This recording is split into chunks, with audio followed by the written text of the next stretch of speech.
Yes,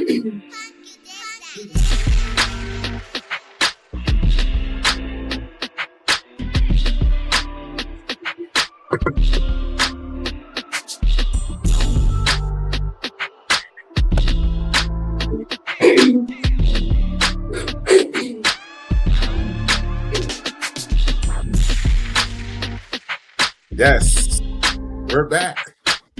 We're back. Yes, sir. The show without a name is back.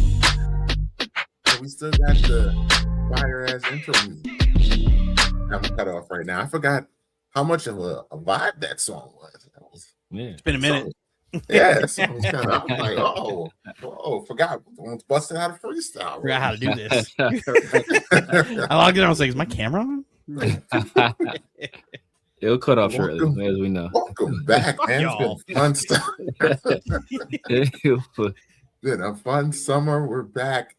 Big Mike here, Severe Podcast Bobby. We are back talking foosball, man. We're back. It's preseason's in full effect. Yes. Sports is going crazy.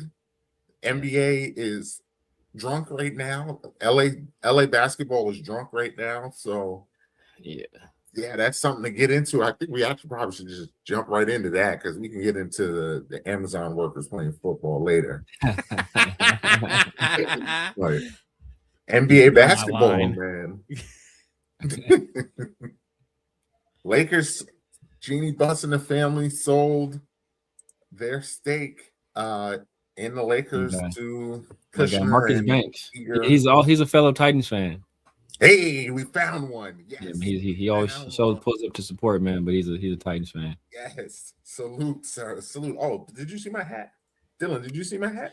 Shut up. Oh, okay. I wasn't sure if you saw that hat. Okay. So the Lakers, yes, thank you for bringing that up, Mr. Producer. Jeannie Buss and the Lakers sold their stake, and then Jeannie Buss came out with the and said, "No, I didn't say we could do anything." And now we have a little I don't know what we have right now because I don't know. It looks like lawyers are involved. Yeah. And there's mudslinging. I don't know what's going on. Fight. They are making the McMahon family look like amateurs right now because it is going down in LA. Severe, what is going on in LA right now? Man, there is mudslinging going on like you wouldn't believe, man. Dr. Jerry Buss is rolling over in his grave. Like ever since the moment he died, the Buss siblings been squabbling. Game of Thrones style. Game of Thrones style. Jeannie done either fired or sued every single one of her siblings. Every single one of them. So, but she's the only one that's still holding it down for what Dr. Buss wanted. And he wanted to keep the team and the family. And he wanted basically Jeannie to kind of have control of the business side. And, he wanted Jim to have control of the basketball side. But we saw how that went. So Jeannie had to do what she had to do in that situation. But yeah, man, apparently, obviously, we know about the sale last year to Mark Walter. Mark Walter got hit with some investigations. Phone got seized by the feds. And so, there's some conspiracy theories out there. I think they're more accurate than anything, but it looks like he was more so than anything coerced into selling the team. Sold the team to Bob Iger, of Disney fame, and to Jared Mark Walter Kushner's also brother. just like sold his stake in his soccer team today too. Really? So he only has the Dodgers now. He's for now. For now. For now. Yeah. So for people that don't know, the whole Mark Walter thing is crazy because, like, Mark Walter technically should not have had the money to buy the Lakers. Like, looking at all his financials, there was nothing in his financials that said, oh, he can afford to pay $10 billion to buy the Lakers. And then there were always like rumors and rumblings that, oh, it's like Saudi money or Middle Eastern money involved with the this purchase. And people like couldn't nail it down for sure. And all of a sudden, when they start investigating him, he sells the team to the brother of the president's son-in-law, and then and then the Dodgers, they go visit the White House and they give Trump a ceremonial championship ring, something that you've asked reporters, nobody else has ever done. I've never seen it Never in my been done. life. Never been done. And the Dodgers have been trash since then, by the way. I think they've won one game, maybe 2 games. Love it. Two games since then. So hey, look, that's what they get as well. You try to buy a pardon, that's what you get. So, and I'm a Dodgers fan, but everything around this has been shady. Everything around this has been shady. Yet and still, Jeannie, she's holding firm. She does not want the team out of to not have a bus member to have a ownership stake in it. And that's kind of what Jerry Buss wanted them to remain controlling owners, which they weren't able to do. For her to even remain the governor, she has to maintain 15% of the team. And with the brothers and sisters trying to coerce her, or especially force her into selling that, obviously she wouldn't be able to remain governor as a team, even in the temporary status. So it's just a lot of craziness going on right now. It's so much. And like I said, the lawyers are into it now. So we're going to see how it plays out, because apparently they don't need her to make this decision. But apparently they do. Yes. Yes. They're saying that they do. It all really depends on how the trust is written. I deal with trusts a lot at my job. So like I go through these, I see them, I'm like, yeah, I don't know how you're gonna follow this. Get the legalese, get the lawyers involved, because there's some loophole somewhere in that where the brothers are trying to use that, and she's like, no, exactly. Right here, because there was a tag along provision, but it depends on how that tag, like you said, it all depends on how it was written, because there was a previous ruling when Jim tried to push her out in the past before she hit him with the Uno reverse card and push him out. They tried to get her gone. And, it was determined at that point where the team cannot be sold without all 3 members, all 3 trustees being in agreement. And there are 6 members of the trust, which are the 6 siblings, is Jeannie, Janie, Jim, Joey, Jesse, and some other J. I forget. All these fucking names. All these J's. But so there are 6 siblings, and there's 3 trustees, and that's Jeannie, Janie, and Jim, who I believe are the 3 oldest. So the tag-along provision said basically for Mark Walter to be able to sell the team, he had to be able to. It can only be sold at the value that he paid for it. So at that value or higher, and obviously he turned around and sold the team for higher. So that was able to go along. So Jeannie couldn't overrule that aspect of it, but for them to sell the controlling stake or the rest of the stake, according to that previous ruling, all 3 of the trustees have to agree. And Jeannie being one of the trustees, she said the nay no, right? She said the nay no. So now it's going to go to court. And I feel like Jeannie's going to win. I feel like this was all because it caught me by surprise. I think it caught us all by surprise. And for it to be so hashed, and so especially with all the other shady shit that's been going on with this sale, it doesn't surprise me that something like this is popping up now. And it's just like something felt off about this. And so my suspicion is that Jeannie is going to win this. Yeah. But then what happens when she does? Like, this is like a trade that doesn't go through. So is she just coming back to work? Like, yeah, I still run this, kinda, sorta, even though I know all of y'all want me out, and like, she can walk in there and just be like, fuck y'all, exactly, all y'all, and I'm still here. And but that's what's crazy, that because the agreement for her to remain like the governor for 5 years or whatever, that was under the Mark Walter purchase, right? Bob Iger and Kushner could just say, hey, we want you gone now, and just get her up out of there and put somebody else in as the governor of the team. So, which is what I suspect was what's going on here. Because I find it hard to believe that them 2 weren't involved in this. Oh, come on. They fully want her out of here. They don't want anything to do with the buses anymore. So I feel like this is some backroom dealing going on to try and get her out of there. Yeah. And the rest of the family. Oh, we'll give you a nice little payday, and yeah, you can go on, so we can take the Lakers and move them to Las Vegas and if they do that craziness, they're I would hope they don't do no idiot stuff like that. They couldn't get away with that. No, I don't think they'd be able to get away with that. But I mean, Adam Silver would step in. I would have never thought that the Bears would move to Indiana, but here we are. So yeah, so disappointing. Yeah, that's crazy. That's crazy. But I talked to somebody that's like an Indiana, or that's a Bear. I was saying an Indiana Bears fan. Is an Indiana Bears fan? They're a Bears fan, and they told me, I was like, oh, so how far is that from Chicago? And they was like, oh, it's like 30 minutes. I'm like, well, yeah, it's like it's not that far, but it's just like it's still like Soldier Field. Like you have Soldier Field right there. Just renovate it. Like just renovate it.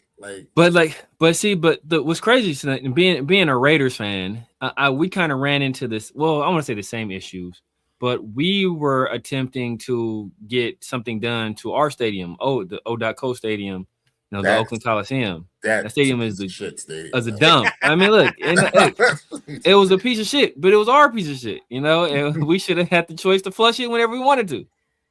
But so we tried to get some renovations done. The owner of the A's, who was also a piece of shit, who was not our piece of shit, he's just a piece of shit, period.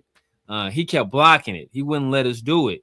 He wouldn't let Mark Davis do it, and the city wouldn't step in, and they wouldn't, help with funding of it, obviously. So, Mark Davis did what he had to do to get a better stadium built. And then, obviously, we already know the A's are going to be moving to Vegas, too. Right behind y'all, which is crazy. That dude is a crazy piece. Like I say, he's a piece of shit, bro. He kept blocking our renovations, and then he ended up just leaving, too. So he's an ass. Like the A's and the Raiders could have built this amazing gazillion kind of like how Philly has, where they have the 3 stadiums, all within walking distance of each other. Yeah. Like I was in Pittsburgh at the draft, and same deal. Like the I always call it Heinz Field, but it's not called that anymore. It's Heinz Field in our hearts. It's Heinz Field. Yeah. But it's like it's like the stadiums are super close to each other, so I don't know. Oakland definitely could have did that, but like you said, piece of shit. So it is what it is. But just when you just so we don't forget and we don't big brother the other team in LA. There's drama in the other team. Yeah. The other billionaire owners. He's in a different kind of trouble though. So when Pablo was doing his initial reporting, he said like back in I think June, where he was like, I feel like Ballmer is going to get away with this unscathed after looking at everything. And immediately when the NBA did their post today, where they're like, or ESPN, they're like, yeah, NBA doesn't have legit evidence. And the NBA is like, no, that's not true. We just don't fuck with y'all. And we want to do our own investigation. So for them to come out and be like, no. But everybody keeps seeming to be like consistent with Ballmer, where it's like, he probably won't get in trouble, but I feel like that's their way of pinning it all on Kawhi. Yeah. That's crazy to me. But which is funny because they can't really do anything to Kawhi. Well, you can. I mean, you can void his contract, but you can also suspend him. Yeah, true. You think they're gonna suspend him? Yeah. No. Would you put it past him? I can't see. If you're going to void because you obviously have to void this contract. That contract's right. That contract. You absolutely have to void that contract just because of all the provisions and shit in it. But that's crazy to not discipline the person who's like actually doing the illegal activity. Like Kawhi didn't pay that money to himself. Like, you feel me? Like he didn't circumvent the CBA and the NBA salary cap himself. No, this is like it's like a farm, a billionaire farm, like hiring a whole bunch of like illegal immigrants, and then you like jail all the immigrants, and the person that's running the farm you do nothing to. Like, bro, he's the person hiring these people. Like, how is he not in trouble? That's these people are. That's what's like so confusing about this. Where it's like, if you're gonna say that Ballmer goes away unscathed, then who do you go after? The fucking GM that signed this?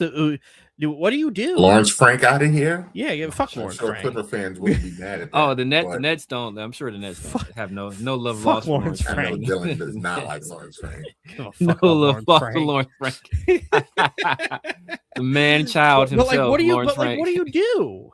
What do you do? Obviously, like, you have to punish Kawhi. You have to punish the Clippers. But how do you punish Clippers if you're trying to keep Ballmer safe? Exactly, you can't. There's no way to do it. You can't. You have to give him something. But what? What is it? Yeah, see, I don't know. Void the contract. You're gonna have to void the contract, fine them, and then, and then I think you have to suspend him. Kawhi? Yeah, you got to do, because there's no truly innocent party in this, unless you also ban Uncle Dennis from the NBA. That should already been done. It's because, I mean, like, because if you like void his contract, he'll just sign another deal with somebody else, right? Yeah, he's just gonna go to Toronto. He's gonna sign somewhere else. He's gonna sign like Toronto might be the big winners in this because he's just gonna go. They're not gonna have to turn now. They probably still gonna have to trade Brandon Ingram. They're gonna have to because he's not gonna take a discount. He's just gonna be like, my contract just got voided. Exactly. So you indirectly hurt the Clippers in that scenario because they don't give Brandon Ingram and they still lose Kawhi. Mm-hmm. Man, one thing you could do. See, it'd be hard logistically to do it, but you can make them operate as a second apron team, even if they lose Kawhi, and then that's like a punishment. That will hamper them. Yeah, that will hamper them. Make them a second apron team for 2-3 years. I fuck with that. Yep. I fuck with that. Make them be a second apron team for a couple years. Yeah. Yeah, because fuck finding them. Make sure they can't operate. Yeah. Make sure they can't operate and they have to operate with the bare minimum. Because Ballmer, they're fine ain't doing shit to Ballmer. No. Ballmer's like, fine. Here you go. Right, There's extra. Keep it. You want me to double it? I bet. Like, so, yeah, working on it. And they've got to do something that scares these other teams from doing this. Exactly. SMU style.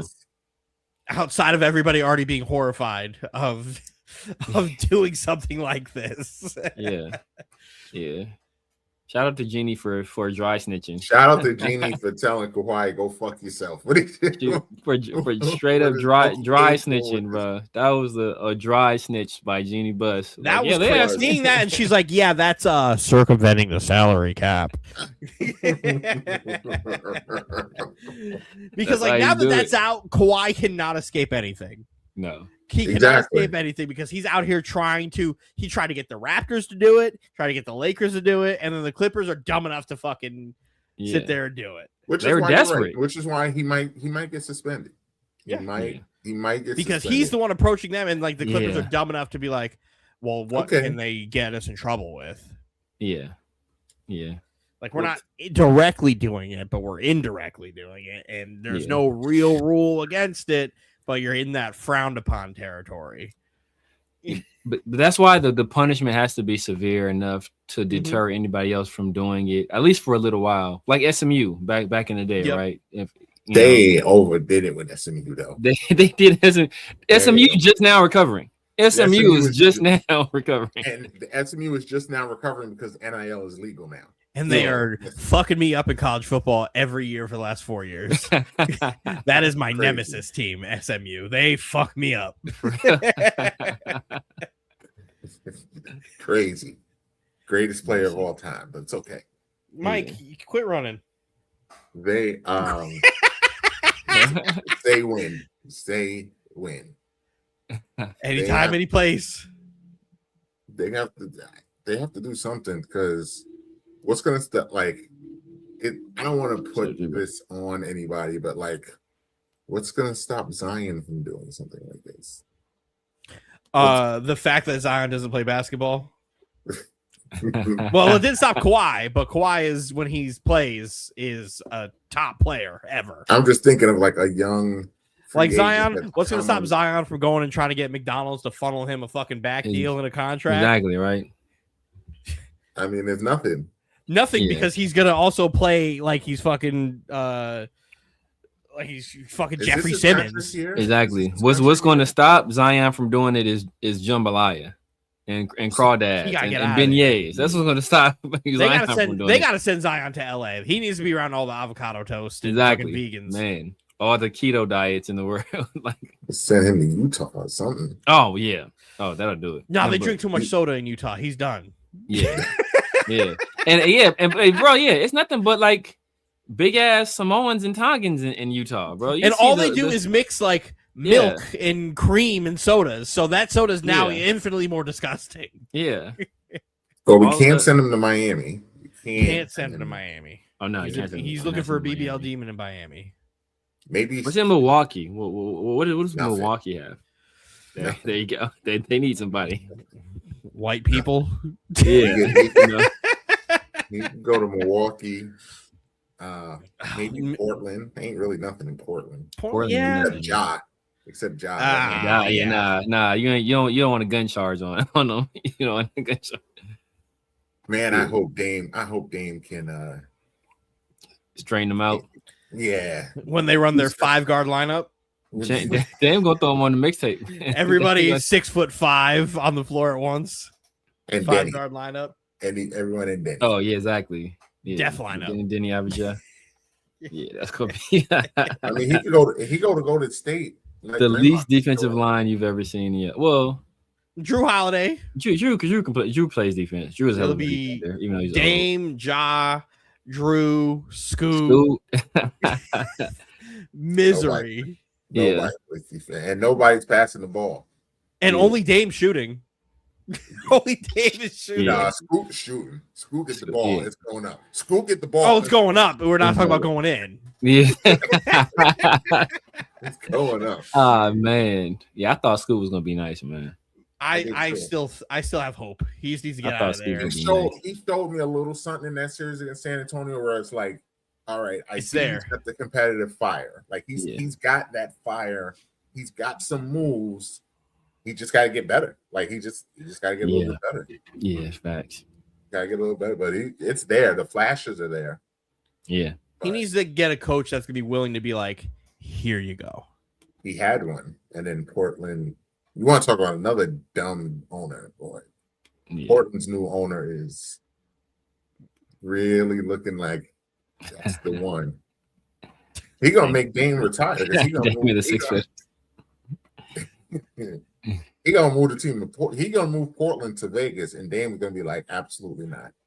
Dame's gonna be like, no, I'm done. That might be a shrewd move, though. Actually. Meanwhile, Ja's gonna be like, yeah. Oh yeah. Oh, Ja's gonna be loving life. Oh my God, Ja's gonna love it. Dame moves to Vegas. Ja's in heaven. Oh yeah. Yeah, heaven. So I'm sorry to interrupt. Apparently, Pablo just broke something about an hour ago. He's saying that Steve Ballmer's backstage negotiations for his team's own punishment is essential to understanding this mess that's going on. So he's trying to like publicly like put stuff out to figure out where this punishment's going. Yeah. I mean, to be fair, Adam Silver needs to like figure this out like now. Like David Stern would have already had Steve Ballmer killed. Yeah, like training camp starts in what, a month? He would have already had the mafia at Ballmer's house. You're already throwing Kawhi out the league. Yeah, nah, man. Yeah, David Stern is a, like I said, Adam Silver would let the Chris Paul trade go through. Crazy. Change sports. Oh my God! Change sports by doing that. Yeah, and I still like it's just the logic behind it. It's just crazy, but yeah, you don't want to go to a big market team, but then you send them to LA. Still, it's like these big market teams are bullying all the small market teams. Don't trade them to LA. Trade them to LA. Like what? Like yeah, but This my estimate, my guess would be that we're gonna find. I mean, there's no guess. We know that Kawhi did this shit. Like, we all know Kawhi did this shit. We all know the Clippers did this shit. Yeah. Whether or not it can prove it, I don't know. But I think Kawhi's gonna get suspended like 20 games. I think he gets more. I don't think there's a way you could go through this and not make an example out of him. Yeah. So we talking 40? What's 50? So crazy? I wouldn't be surprised if they did the year. Ooh, that would be crazy. That would be crazy. I wouldn't be surprised if they're like, nah. We've seen people get banned for less. Yeah, what's it called? Michael Mahmoud Abdul-Rauf got banned for not standing for the fucking the national anthem. To be fair, that would happen to him today too. Yeah, true. Yeah, true. I think it's a little bit more progressive now for that. A little more progressive. A little more progressive now. But if it was the NFL, different. The NBA. But thing is, though, let that go. The regime is a little more hostile to stuff like that too. I don't think that regime, so it'll be a lot more publicity around it because of that. So yeah. And the fact that his name was Mahmoud Abdul-Rauf does not help. I can already hear the president saying that 8 zillion times. Your president. 8 zillion times. When I was in West Palm Beach visiting my brother, every time I saw the president's name on a sign or in the airport or anything, I just sent that shit right to Mike and be like, "Yes, your boy." That's your boy. Ain't he a Knicks fan, Mike? Yes, he is. That's what he said. Right? Lifelong. Don't worry, I can't say nothing. He's a Jets fan too. You a Jets fan? Oh my god. He's a Jets fan. Oh. Why do you think Woody was his pick for the Ambassador UK the first time? That makes sense. Yeah. I got that fucking loser too. The only reason that it's Nixon 5 and not Nixon 4 is because of him. Facts. I was hoping he was showing up to all the games. Man. Man, great publicity for the country. Yeah. While the war is going on, he's got to go root for the Knicks. Man, hey, Greg Popovich should have started coaching again. Sitting there slack jawed, just figured out what to do next. Yeah, that would come on, Kelly. Come on, leave Pop alone. I love Pop. I was trying to get the Spurs to win for Pop. Oh, that's crazy. I did not know that. He said Steve Ballmer is the head of investigations. Bro. So he's investigating himself. Oh my God. The corruption. Oh my God. Man, think about this. When was the last time a billionaire really got in trouble for some stuff, right? Was it Bernie Madoff? The only reason Bernie Madoff got in trouble is he was ripping off other billionaires. So I was saying Bernie Madoff. Ooh. They had to turn the knives on him because he was ripping them off. I was saying that's like before my time. Yeah. It's not straight out of like mob movie. Like you can't go against the family. We got to take you out. Like exactly. This is gonna be fun. This is gonna be fun because I don't think he's gonna get a season of them. I can't see him. But would you be surprised if he did? I would. Really? I don't think so. Adam Silver isn't like that. But he may not be like that until he's forced to be like that. Adam Silver. What's gonna happen? They're gonna suspend Kawhi for a year and then apologize to the Clippers for what happened. It's like, oh my God, I'm so sorry, you guys had to deal with this. Adam Silver's gonna sit there, and before he comes out and he says what the punishment is, be live on TV. I ain't a killer, but don't push me. And Kawhi Leonard has pushed me. And whatever he does, but see, the reason I to your point, I hear you. But the reason why I don't think I think he does need hard proof and evidence is because he's got to get this by the players again. Oh, and I think he has to have enough evidence that the players union is like, I think they got it. We've seen too much stuff alone to be like, there's no way they don't have more than this already. And the NBA players union is relatively strong. It's way stronger than the NFL players union, who's just a doormat. They just fucking it's a doormat. Yeah. So So they'll fight. How much can you really fight on this? That's the thing. Yeah, because the thing is that if Kawhi had just planted one tree, motherfucker, if you he did. It was on top of the fucking scoreboard. They planted it on the scoreboard.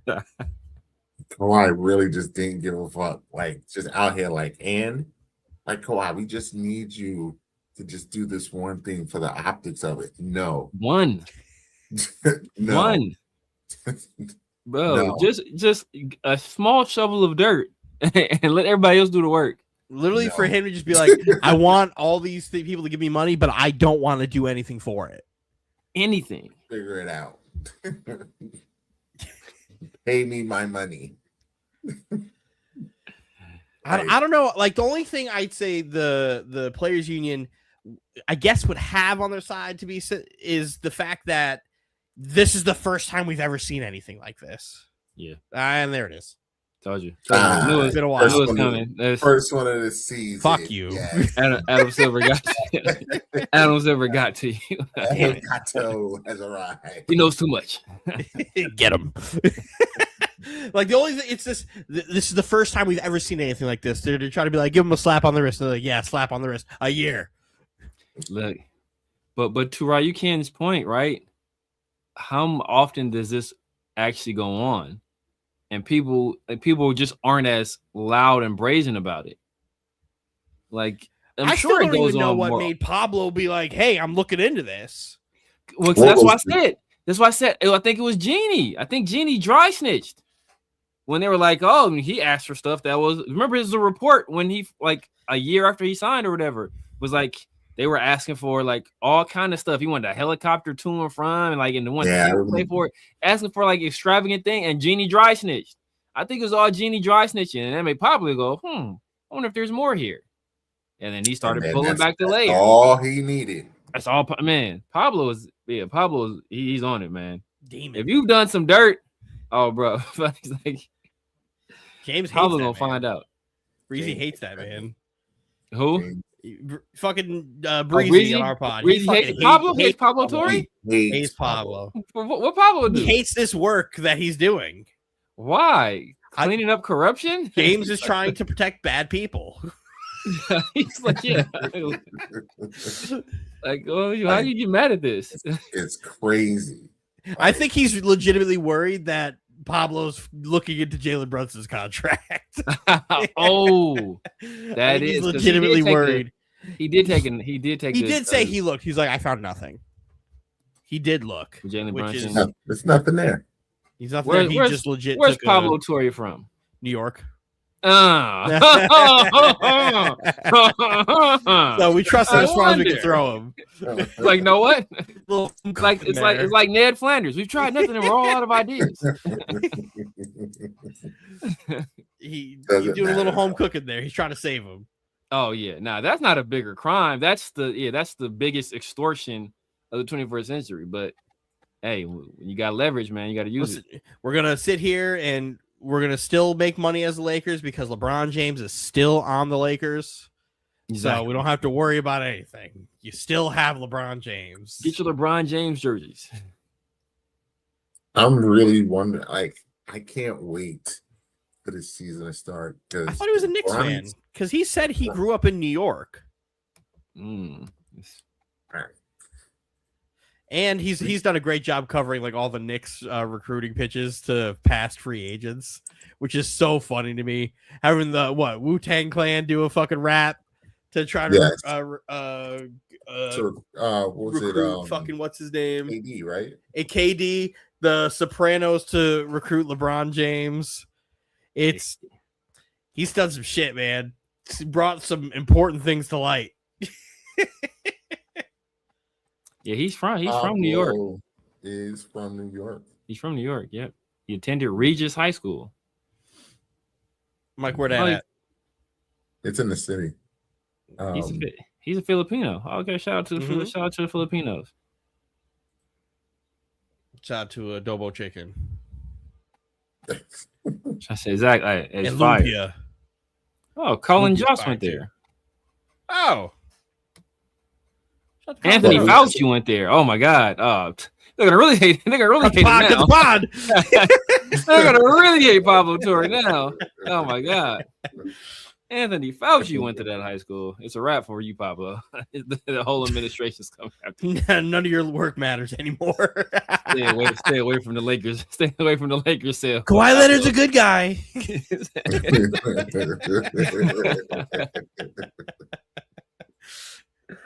Oh my God. Yeah, man. It's done for you, brother.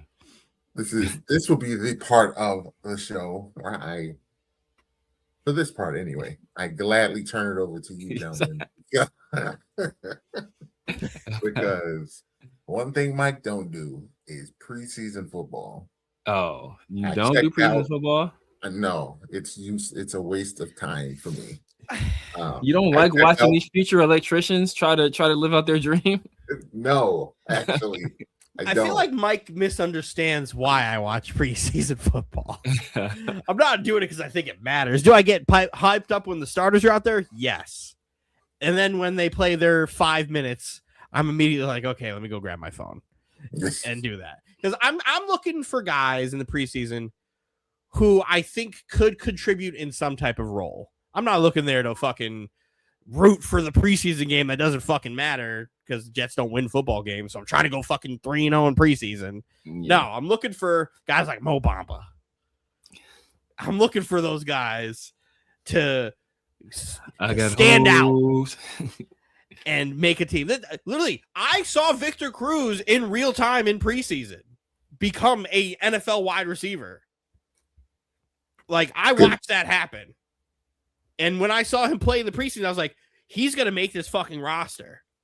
And he was awesome. And then it turned out he was awesome. Yeah, really good. Yes. Until his knees just blew up. Not quite a Hall of Famer. Like, he's one of those, not quite a Hall of Famer, but he was really good. I don't think he doesn't have the numbers for the Hall of Fame. Nowhere near. Yeah. Yeah, nowhere near, but he was. He's like, if there's a Hall of Fame for guys who are just fun to watch, Victor Cruz. Hall of Good. Yeah, Hall of really good. It's very good.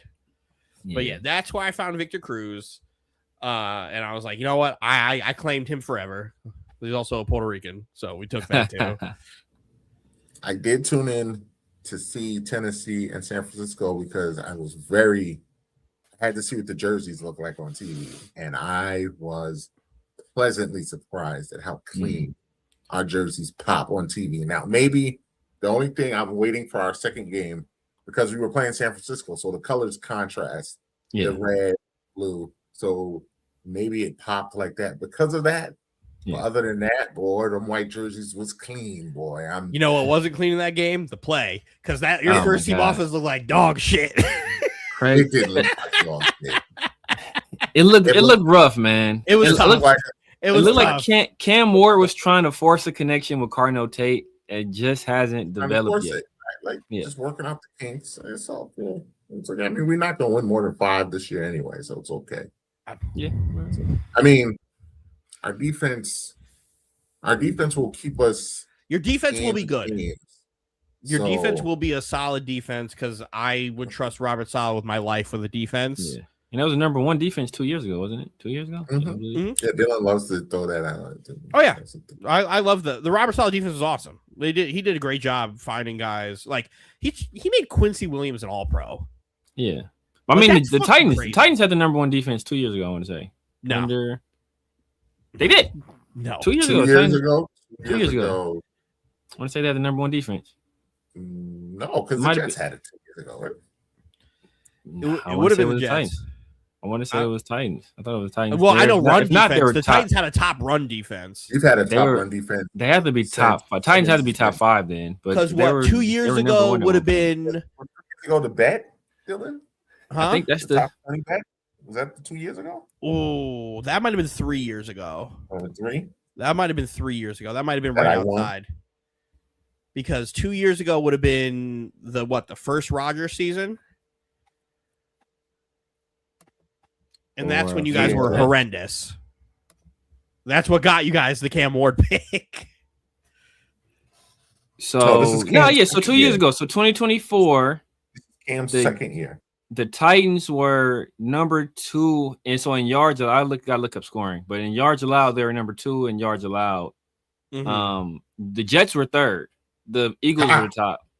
Dumbass Jets. I remember at one point the Titans had the number 1 defense in the league. I remember like they had a bunch of nobodies and Jeffrey Simmons. It was just like, like how are they doing this?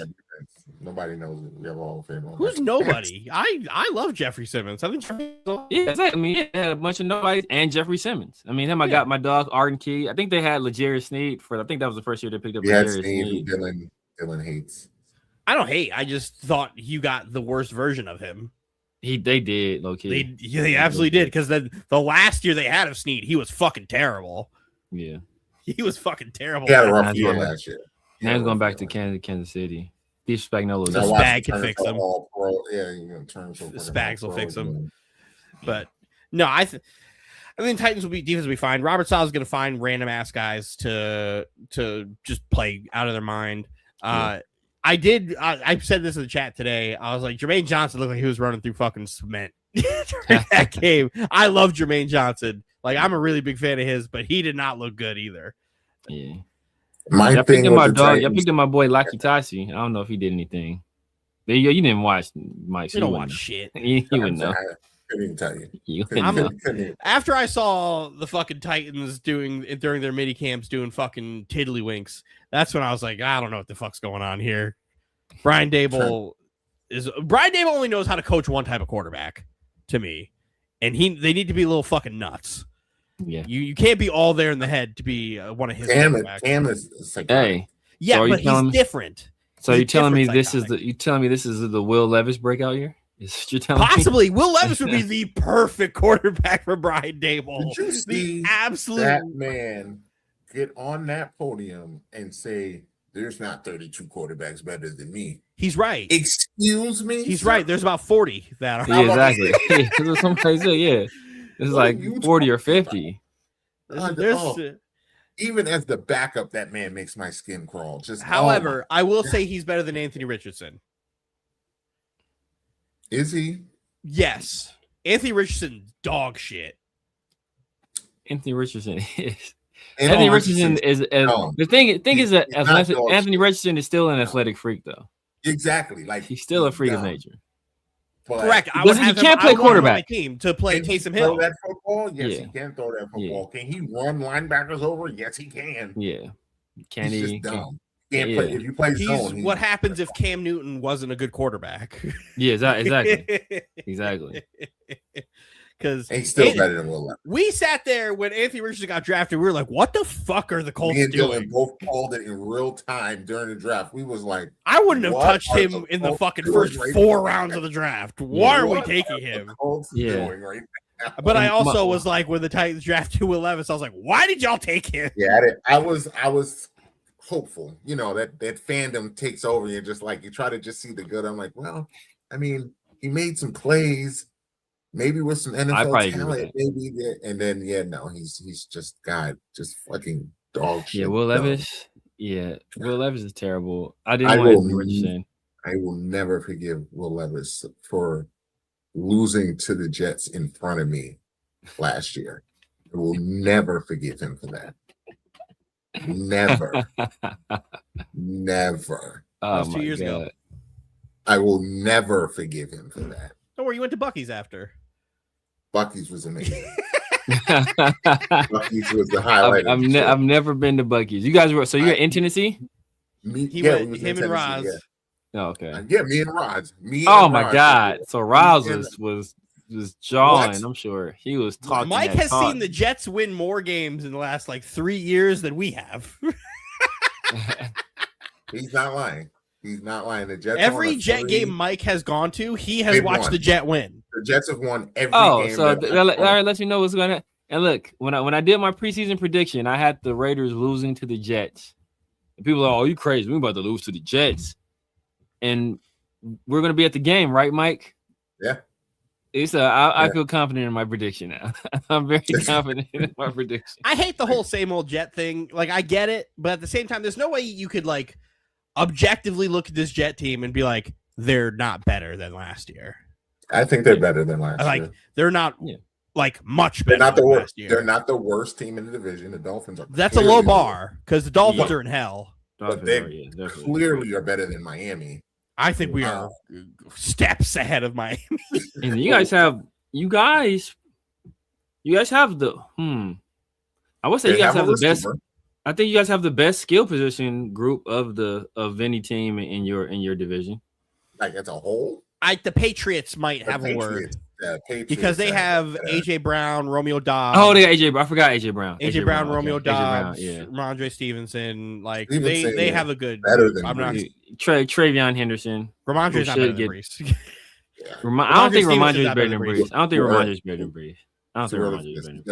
And Mike Vrabel doesn't like Travion Henderson, so I don't have to worry. He hates, bro. Yeah, I think Travion Henderson is better than Ramondre Stevenson. He is.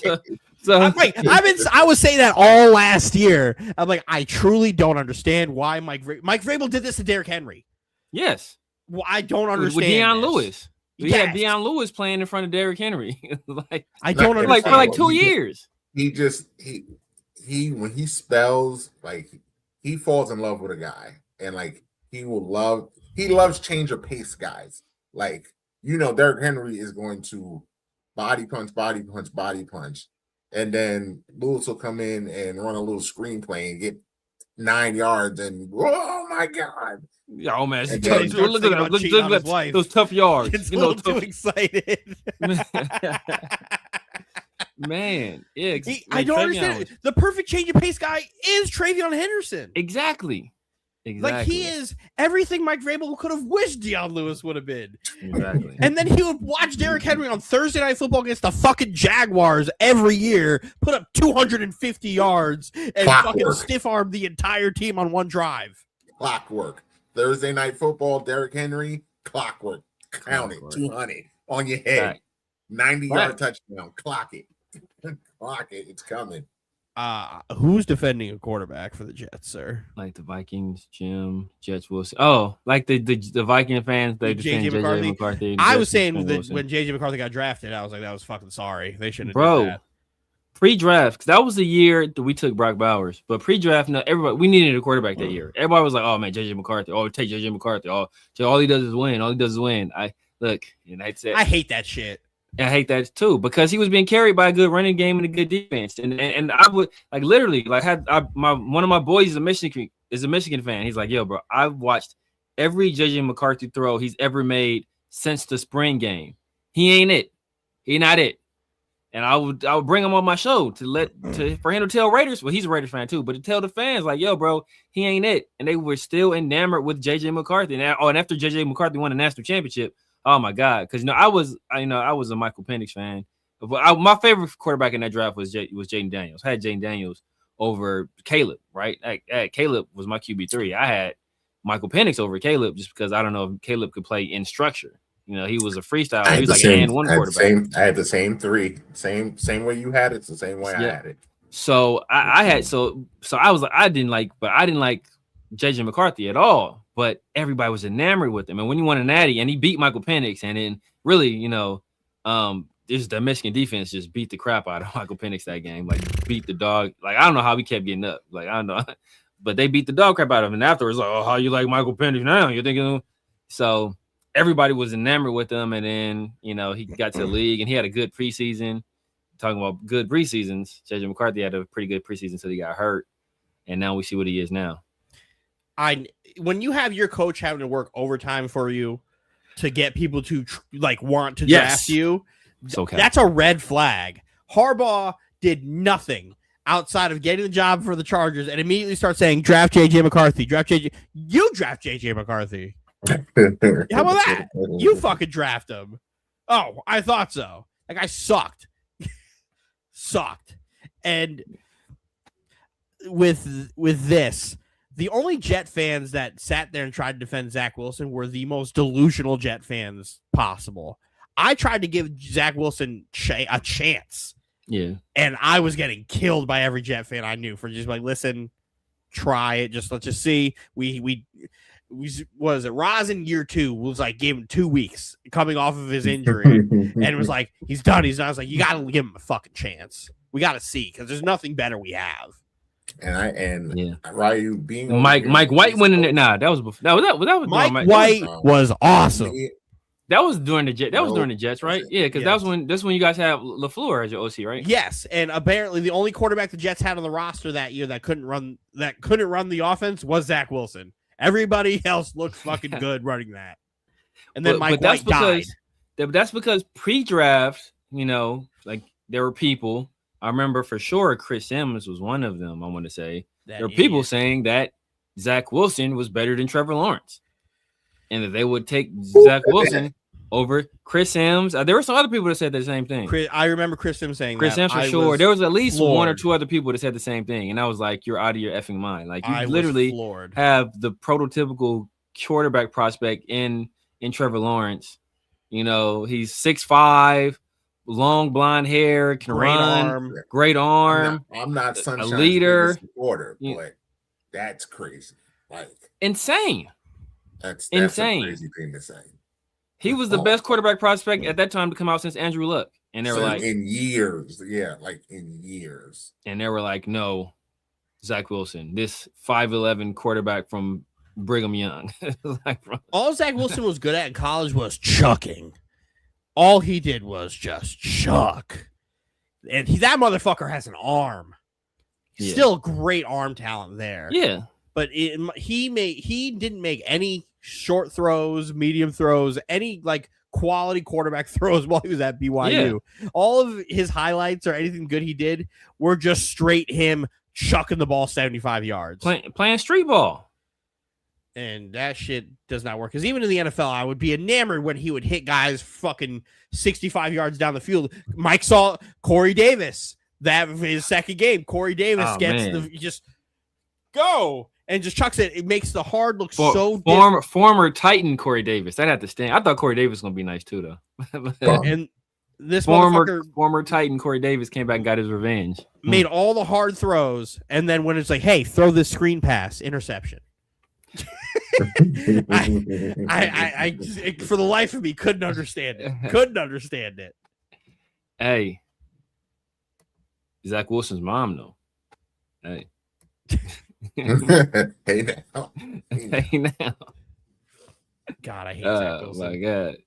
Oh man. Yeah, that I had Anthony because Anthony doesn't watch college football. He was like, "What do you think about the draft?" I'm like, "I think Caleb in that JJ McCarthy draft is easily to me the best quarterback in there." The problem is I don't think he knows how to play in structure because USC hasn't had an offensive line in 30 years.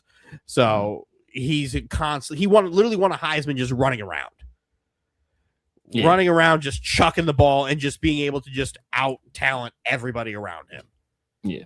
And I told Anthony right away, I was like, I don't know if he can play in structure, you're going to have one of them all-timers. Like, I think he could do it. Yeah. But if he can't show that, then it's just like he's going to be cooked and he's just going to be Johnny Manziel with a nail tech. And that's Johnny Manziel with the nail tech is insane. But that's why Ben Johnson was so important. That's why Ben Johnson was incredibly important because he was able to get him off the, pull him out of the nail chair and get him in, And I still think this year is like the make or break for Caleb Williams because if he sits there this offseason or after this offseason and really like take a jump as a quarterback, we could be looking at one of them ones. Yeah. But he still has so much stupid in him.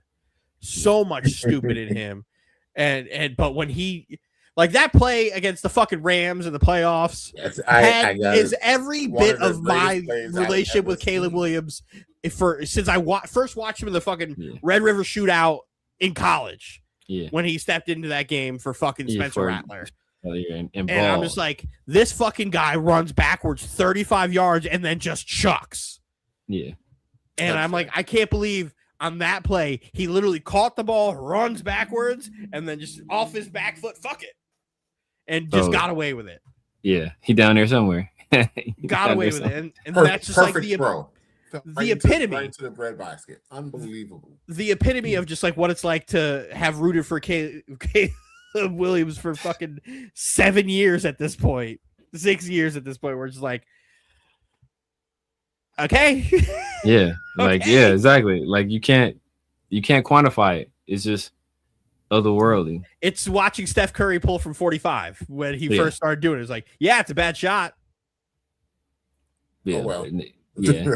Oh well. Bad shot for everybody else. But he made it. But Steph. Yeah. So yeah. Yeah. I think Mike White went back-to-back 400-yard games, right? Didn't he go back-to-back 400-yard games and he got hurt? Yeah. It was nauseating, the Mike White hype. Mike White was so much fun. Tri-state area for those was so much fun. Oh my God. Sitting here I'm sitting here telling, not Dylan only took a sip of the Kool-Aid. He didn't really drink it. But other everybody else was like, oh my thing with Mike White was the greatest quarterback you'd ever seen in your life. And I'm just like, he stinks. Like that I don't just know shows how bad stinks. Jet quarterback play has been. Yeah. Like, that's what Mike was like failing to realize is we got competent quarterback play out of Mike White. And that's all we needed. Yeah. Was competent quarterback play. Yeah. To get Garrett Wilson the ball. Like Garrett Wilson would have probably demanded a trade by now if he wasn't getting the ball anymore. Like I'm lucky to still have that guy. He's still alive. Yeah. And he had Zach Wilson throwing the fucking football. And that was the year where Zach Wilson got fucking benched for Chris Strevler against Jacksonville. Because he just couldn't do it. Strevler. Holy shit. That season, we saw some of the worst quarterback play I've ever seen in my life. To be outplayed by the following season, Mike. When Tim Boyle got to step foot on the field on Black Friday.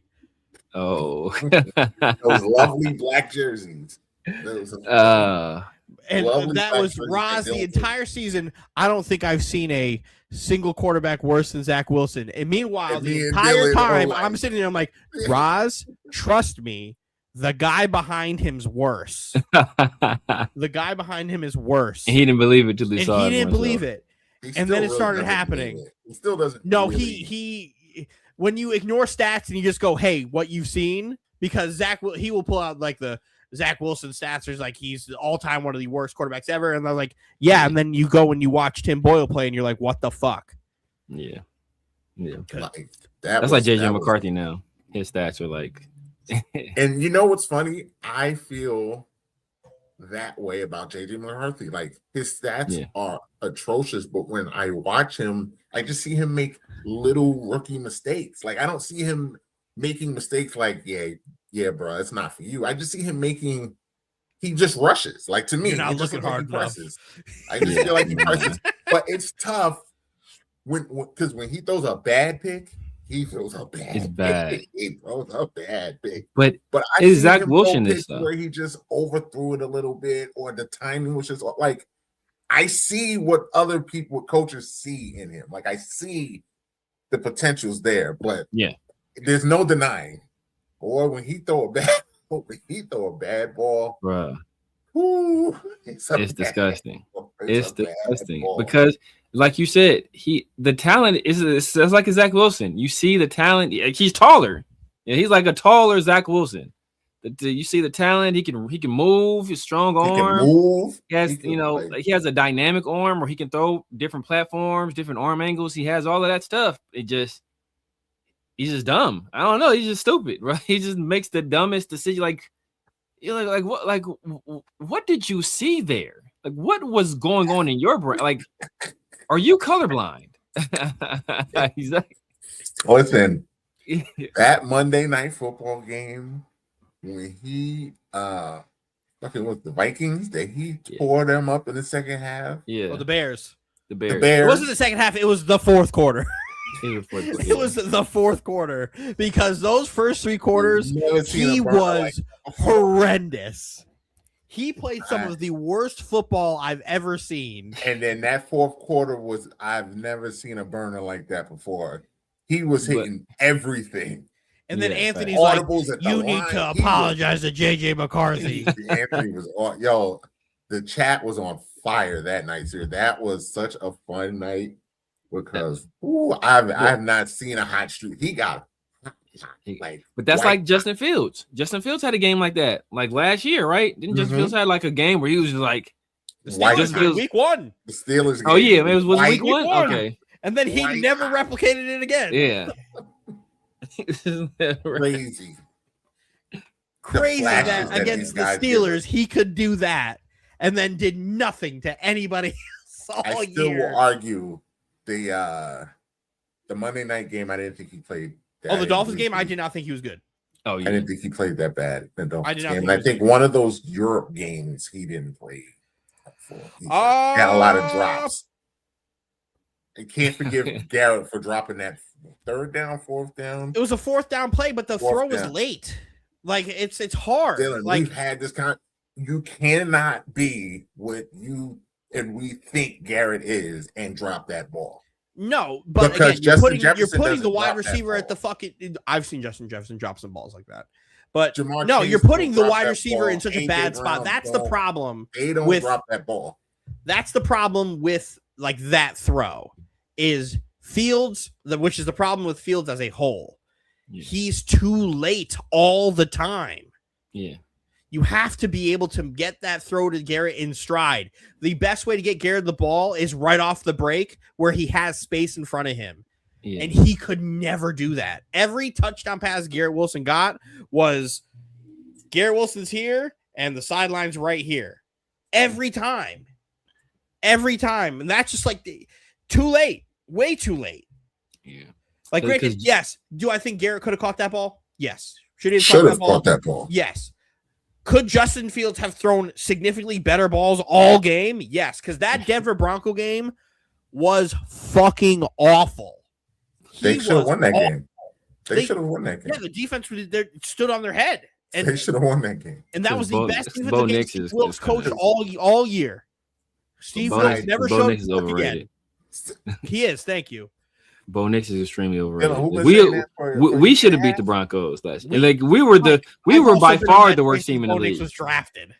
We were by far the worst team in the league, and we should have beat them last year. But that's the thing with Justin Fields is that he's a see it, throw it guy. So he doesn't anticipate. So he's always going to be late because he doesn't throw with any kind of anticipation. So he waits till he sees a guy open on the break. And this is defense, right? Those windows are they're closing fast. So if you don't throw with some sort of anticipation, like by the time you actually do throw it, it's going to be too late or damn near too late. He can't throw to NFL open receivers. And because the NFL open is, I'm here, the guy's here. Exactly. You need to be able to hit him. That's it. Yeah. College open, you got it. Yeah. Which is remarkable. Yeah. Especially when you have you got JSN and you got Chris Olave, and Garrett Wilson and freshman Marvin Harrison and you name it, you had it all. Yeah. Except you have a dumbass coach. Yeah, Ryan Day. Ryan Day is an idiot. We're still praying on his downfall. Yeah, still rooting for it. Still waiting for him to get fired. Yeah. Hey, Chip Kelly bailed him out. Chip Kelly bailed him out for a year. Every Michigan game, we start the fucking fire Ryan Day clock. Yeah, then he went to Northwestern and got a son up there in Northwestern playing quarterback. He's not going to get on the field. I doubt he gets on the field. But fuck Justin Fields. I hate that, man. I never wanted Justin Fields. Shame on everybody who tried to tell me Justin Fields was a good quarterback. Well, I sat there and was like, no. Oh, my God. You wouldn't know like how many Raider fans, when Justin Fields was a free agent, I mean, this is when we hired Luke Getsy too. Everybody's like, man, we need to reunite Luke Getsy and Justin Fields. I'm like, to do what? Luke Getsy, who hated Justin Fields? Exactly. Exactly. Who fucking hated him? Exactly. I was telling Anthony all year last year, I was like, I will trade you Justin Fields for Geno Smith right now. Right now. I will take it. I will take it. Nah. I was like, your problem with Geno is your coach is stupid. Your offensive coordinator is calling plays that weren't installed. Like, yeah, exactly. Geno had his problems and he was just chucking it to try to make something out of nothing. I didn't even get that. I didn't even get a guy who was chucking. I got a guy who was holding. Yeah, that was probably. I mean, Geno. Yeah, Geno's problem was that we had an offensive coordinator that wasn't allowed to call his own offense because the defensive head coach put two of his sons on offense. One of them was the run game coordinator and offensive line coach. The other one was assistant quarterback coach. And then they completely changed the system after we did an install. Sleepy so Joe. it was a complete shit show. It was a complete shit show. Like people talking about Chip Kelly not knowing the plays. No, he didn't know the plays. No, why he didn't know the plays? Because they weren't his fucking plays. Chip Kelly's been the offensive coordinator for 30 fucking years. Think he forget his own plays? No, bro. But he gets to the NFL and all of a sudden we get a geriatric coach who wants half his family on the coaching staff on the offensive side of the ball where he has nothing to do with. Obviously, yeah, he wants them all over there so he don't meddle in what he does. And they stuck him on Chip Kelly. Drive Chip crazy. It was stupid. When y'all hired Pete Carroll, that's Chip Kelly's fault, though. Anthony's like, oh, we got a Super Bowl winning head coach. The Raiders are going to do this. And I'm just like, Joe Biden's got his brain leaking out of his ear. You need to fucking chill the fuck out. Bro, I told people at the time, like I sent out the picture on Instagram. I sent out the picture of, Ben Stiller from, you ever seen the movie Happy Gilmore? Yes. When Ben Stiller was like I told people this is gonna be me on Pete Carroll all year until he shows me he could do something, and he never showed me he could do anything. Like I said, bro, like I tried to give him the benefit of the doubt. The minute the benefit of the doubt was over was when you hired your own son as an offensive line coach and run game coordinator. You know who Chip Kelly? When Chip Kelly was first put in as head coach of the Eagles or first got the job, you know who he hired as his offensive line coach?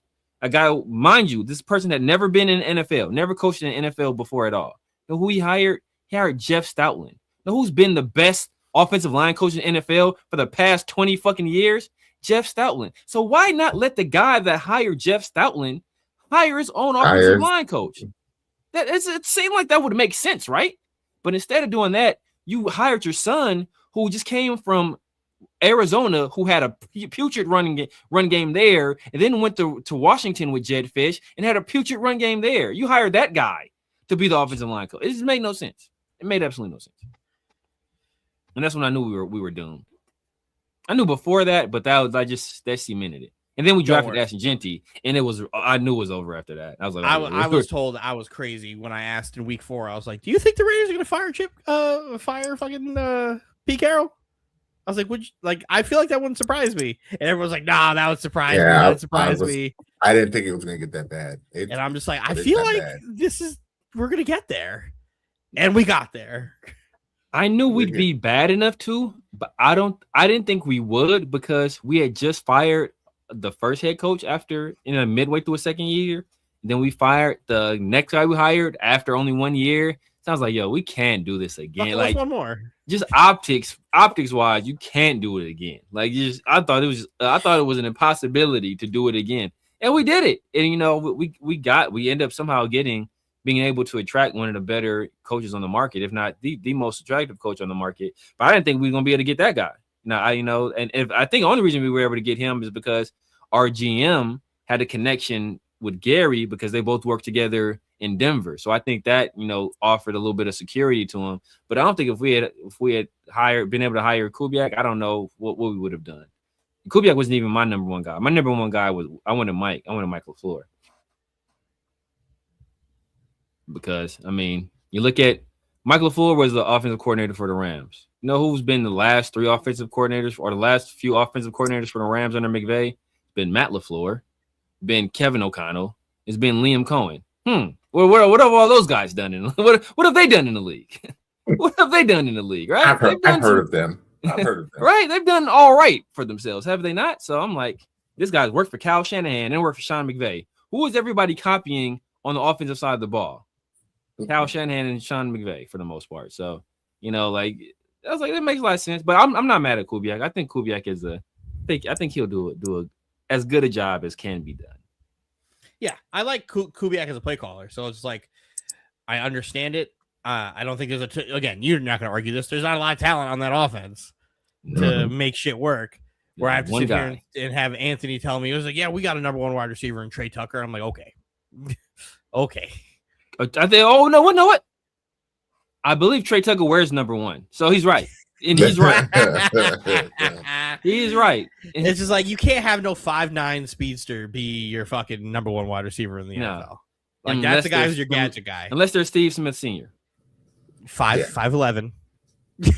I don't think that's off. 5'10", 5'11", 5'10". He would 5'10". And he would fuck you up. Yeah, but you're not exact that part. Yeah, Steve Smith would put hands on you. Steve Smith would put hands on you to this day. To this day. Yeah, I still don't know how y'all didn't really go after a wide receiver at all. Because we're stupid. That's why. Because we're idiots. You need to open up the game for Brock. Like, yeah. I don't Yeah, understand. I agree. And open up the game for our number 6 running back that we drafted. That was, and I keep telling people, like people just think I'm just a Genty hater, and I'm not. I think he's a good player. I think he's a good player, but I don't draft good running backs in the top 10. I need to draft special, all-time, incredible running backs. I can get a good running back in the 3rd or 4th round, right? That's where good running backs are supposed to be drafted, especially in the deepest running back class people said of all time at that point. So why am I drafting this pretty good guy at 6? And then the fact that I keep pointing out to people, and I got into a debate with somebody, and then I was like, I told people, like, we actually were a worse run team last year than we were the year before. Like, oh, it's impossible. We had Zamir White and this guy. Look at the numbers. We actually ran for more yards the year prior to drafting Genty, but same yards per carry. And I think we had more touchdowns the year prior as well. So Zamir White was like solid. Like, I thought you could have done some stuff with him as like a secondary back. He's a number 2. Yeah, he's for sure number 2. But it was just at that point, he was so bad when he got an opportunity. Because when the year he came in for Josh Jacobs, he did really well. That year. He won us him and our defense scoring won us the Kansas City game when our quarterback didn't complete a pass after the second quarter. So he did really well. And I think if you look at his numbers when he got to start that year, he would have been like top 5 running back if you just extrapolate what he did down the stretch of that season over a full season. So there was hope. I had hope. Yeah, like I didn't think he was like awful. I didn't think he was great, but I was like, there's something there. Yeah. There's something when he got a chance though. When he got a chance though, there was nothing there. When they gave him a shot and it was just bad. And it was just bad. Yeah, when he got a chance. But what was crazy is that people will say, Zamir White was bad, but then they'll say, with the offensive line. Oh, how can you with the offensive line? But Zamir White was running through behind that same offensive line. You give any like decent running back a good offensive line, they'll be all right. Yeah. I watched Alfred Morris run for 1,000. Yes, a few times. I watched Roy Helu do really well. Roy Helu Jr. with the Commanders. Yeah, he was serving. That's why I keep telling people, man. Like if to get 1,000 yards in a 17-game season, you need to average like 70 yards a game, something like that. Like if your running back ran for 70 yards, are you like, oh my God, he had such a great? No, you're not thinking he had some amazing, fantastic game. No, he had a pretty good game, and that's what it is. So the fact that we couldn't even get 1,000 yards out of our top 10 running back is crazy, and the fact that we ran for less yards than we had the year prior is even crazier. And then our solution to that was just to pay our center $9 million, pay a free agent center $9 million more dollars than the second highest paid center in the league, and then hire a brand new head coach. That was our solution. So instead of our top 10 running back making our offense better, we had to surround him with all these other things to try to justify his draft position. Like it just didn't make any sense. I got Breece Hall in the second round.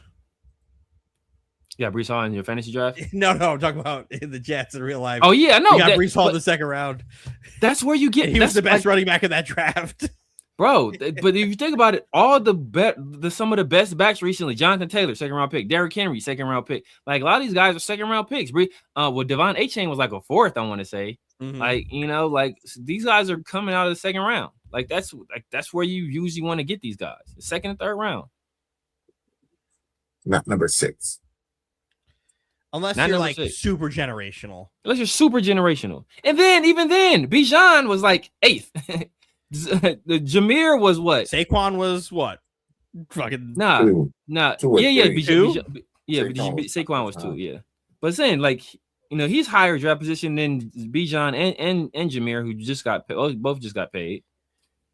Saquon was number 2, but Saquon was probably was just a freak. Saquon's different. Yeah, he was freak. He was a freak of nature, like freak of nature. And I mean, Jeremiah Loves got drafted at what, 4? Was that 4? 3. Yeah, it was 3, 4. It had to be 4, right? Because we were 1. Then the Jets were 2 with Bailey, and then 3. No, it was 3. It was 3. Was it 3? Arizona was 3. Oh yeah, because the Titans was 4. You guys took Tate. Yeah. Okay. Yeah.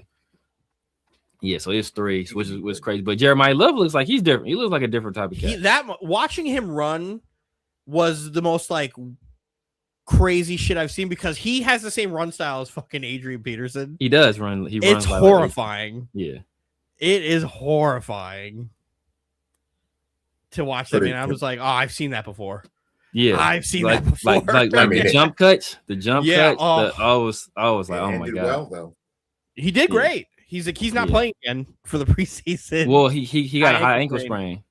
Yeah, which I'm out. Yeah, which is fine. I saw what I needed to see. Yeah, because high ankle sprain. I mean, I know in an NBA high ankle sprain, you're out for a long ass time. I don't know what they do in the NFL. A few weeks. Yeah. I also never forgive the Lions for cutting in front of us and taking Jahmyr Gibbs. Oh, I'll never forgive that. Hearing Joe Douglas sit there like, yeah, we wanted Gibbs and partner up Breece Hall and Jahmyr Gibbs, and I was like, I'm just gonna drink bleach. You should have told me that. I would better off not knowing about that'd have been insane. That would have been better off not knowing about that. The Cardinals done got us twice. The Cardinals traded in front of us and got Paris Johnson, and then look at Mike's face. I said Breece Hall and Jahmyr Gibbs. He was like. You guys got what? Tajay though? Got Tajay? Who are you? You had another guy too. Who, us? Nah, the Titans. They got Tajay Spears and Tony Pollard. Tony Pollard. What's left of Tony Pollard? Isn't much. I like Tajay. I like Tajay. I like Tajay. You guys don't. I mean, before didn't you guys just pay You guys just paid somebody, right? Did you guys pay a receiver? You guys get the receiver Ridley? from Nah, not Kevin Ridley. You got the receiver from the Jaguars, I want to say. Not the Jaguars. Giants. The Giants. Yeah. Oh, Wan'Dale Robinson. Robinson. I like Wan'Dale Robinson. I like Wan'Dale too. I think that was a sneaky signing. He's also 5'9". Yeah, he's another. Titans are going to be very interesting because the potential is that they could win anywhere from 4 games to 8. So they're gonna make it interesting, especially if Cam, if we can keep it close, I think we could be a really scary team because Cam seems to have that thing in close games. He makes plays. So added a couple of weapons. Defense should be better. Tennessee could be that really annoying team that oh God, now we're in the fourth quarter with them, and now these guys is making plays that they shouldn't be making. You just don't want to get rid of us early, or you're going to be in for a long day. Yeah, I see you guys as the Jets their second year with Saleh, where the defense was pulling hard and the offense just wasn't enough. Because your offensive line is fucking putrid. Still bad. Putrid. Still bad. Yeah. Putrid, and you have no run game. No run game, putrid, and then it's going to be quarterback who has a ton of potential with a really good young wide receiver who's going to end up complaining that he's not getting the ball because the Cam is dying. Yeah. Because didn't you guys draft? Now you guys didn't draft a recent offensive line, right? I think in the 4th round. 2 years ago, you took was it J.C. Latham? Oh yeah, that's what it was. J.C. Latham. Oh my god. Bum. Oh my god. I told you what y'all drafted. I was like, did you guys draft another Alabama guy not that long ago? Or was that who drafted the guy? Other guy, Alabama guy. We drafted one too. I would say we haven't drafted an offensive Alabama offensive line in a while. Well, Chance Warmack. Who drafted Chance Warmack? Chance Warmack. Was that the Titans too? Yes. It was the Titans too. You guys go. Yeah, I remember Chance. Everybody thought Chance Warmack was gonna be legit too. Everybody swore Chance Warmack was gonna be legit. Oh my god, the Titans are horrible at drafting offensive linemen. Awful. Oh my god. Oh boy. Didn't you guys? Did you guys draft another Alabama offensive line? Right? Or not? Who's like the crazy bust you guys? Yes. The one who fucking like retired. Yeah, and then came back and then got traded and then cut. What was it? That's not. It's not DJ Fluker. Who was it? No. What the fuck was his name? Google. What's that guy's name? Damn, it's gonna kill me. That dude is the biggest bust ever. We have the biggest first bust overall, and Jamarcus Russell, like by far the biggest first overall bust, but that guy is like the biggest bust of all time. We drafted Chance, Taylor Lewin back-to-back years. Sadiq Charles. I like Taylor Lewin. Who was it? Sadiq Charles. No, not Sadiq. I was saying he's the one who retired as a rookie, got drafted and retired. Oh, got retired as a rookie. No, I'm talking about the guy they drafted. It might not be the Titans though that drafted him. J.C. Latham. Isaiah Wilson.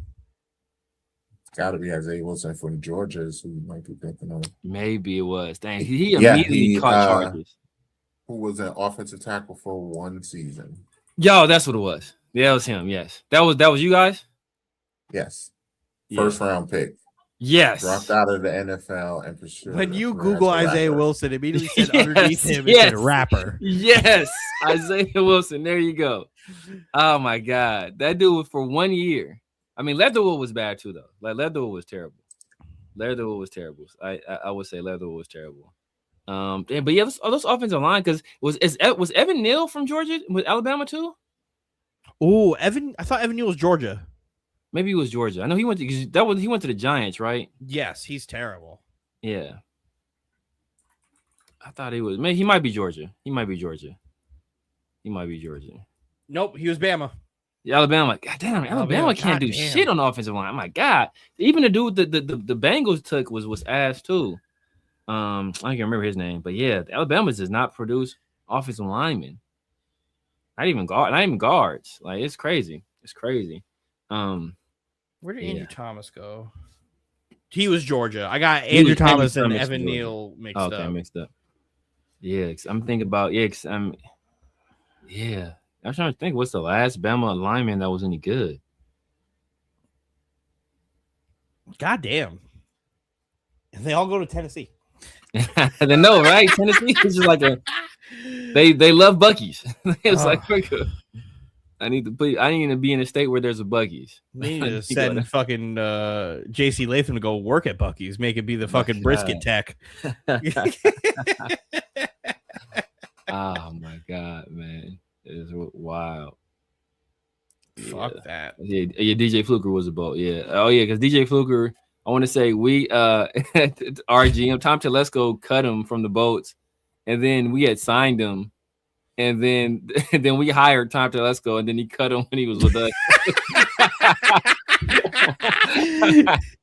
He got 2 for 1.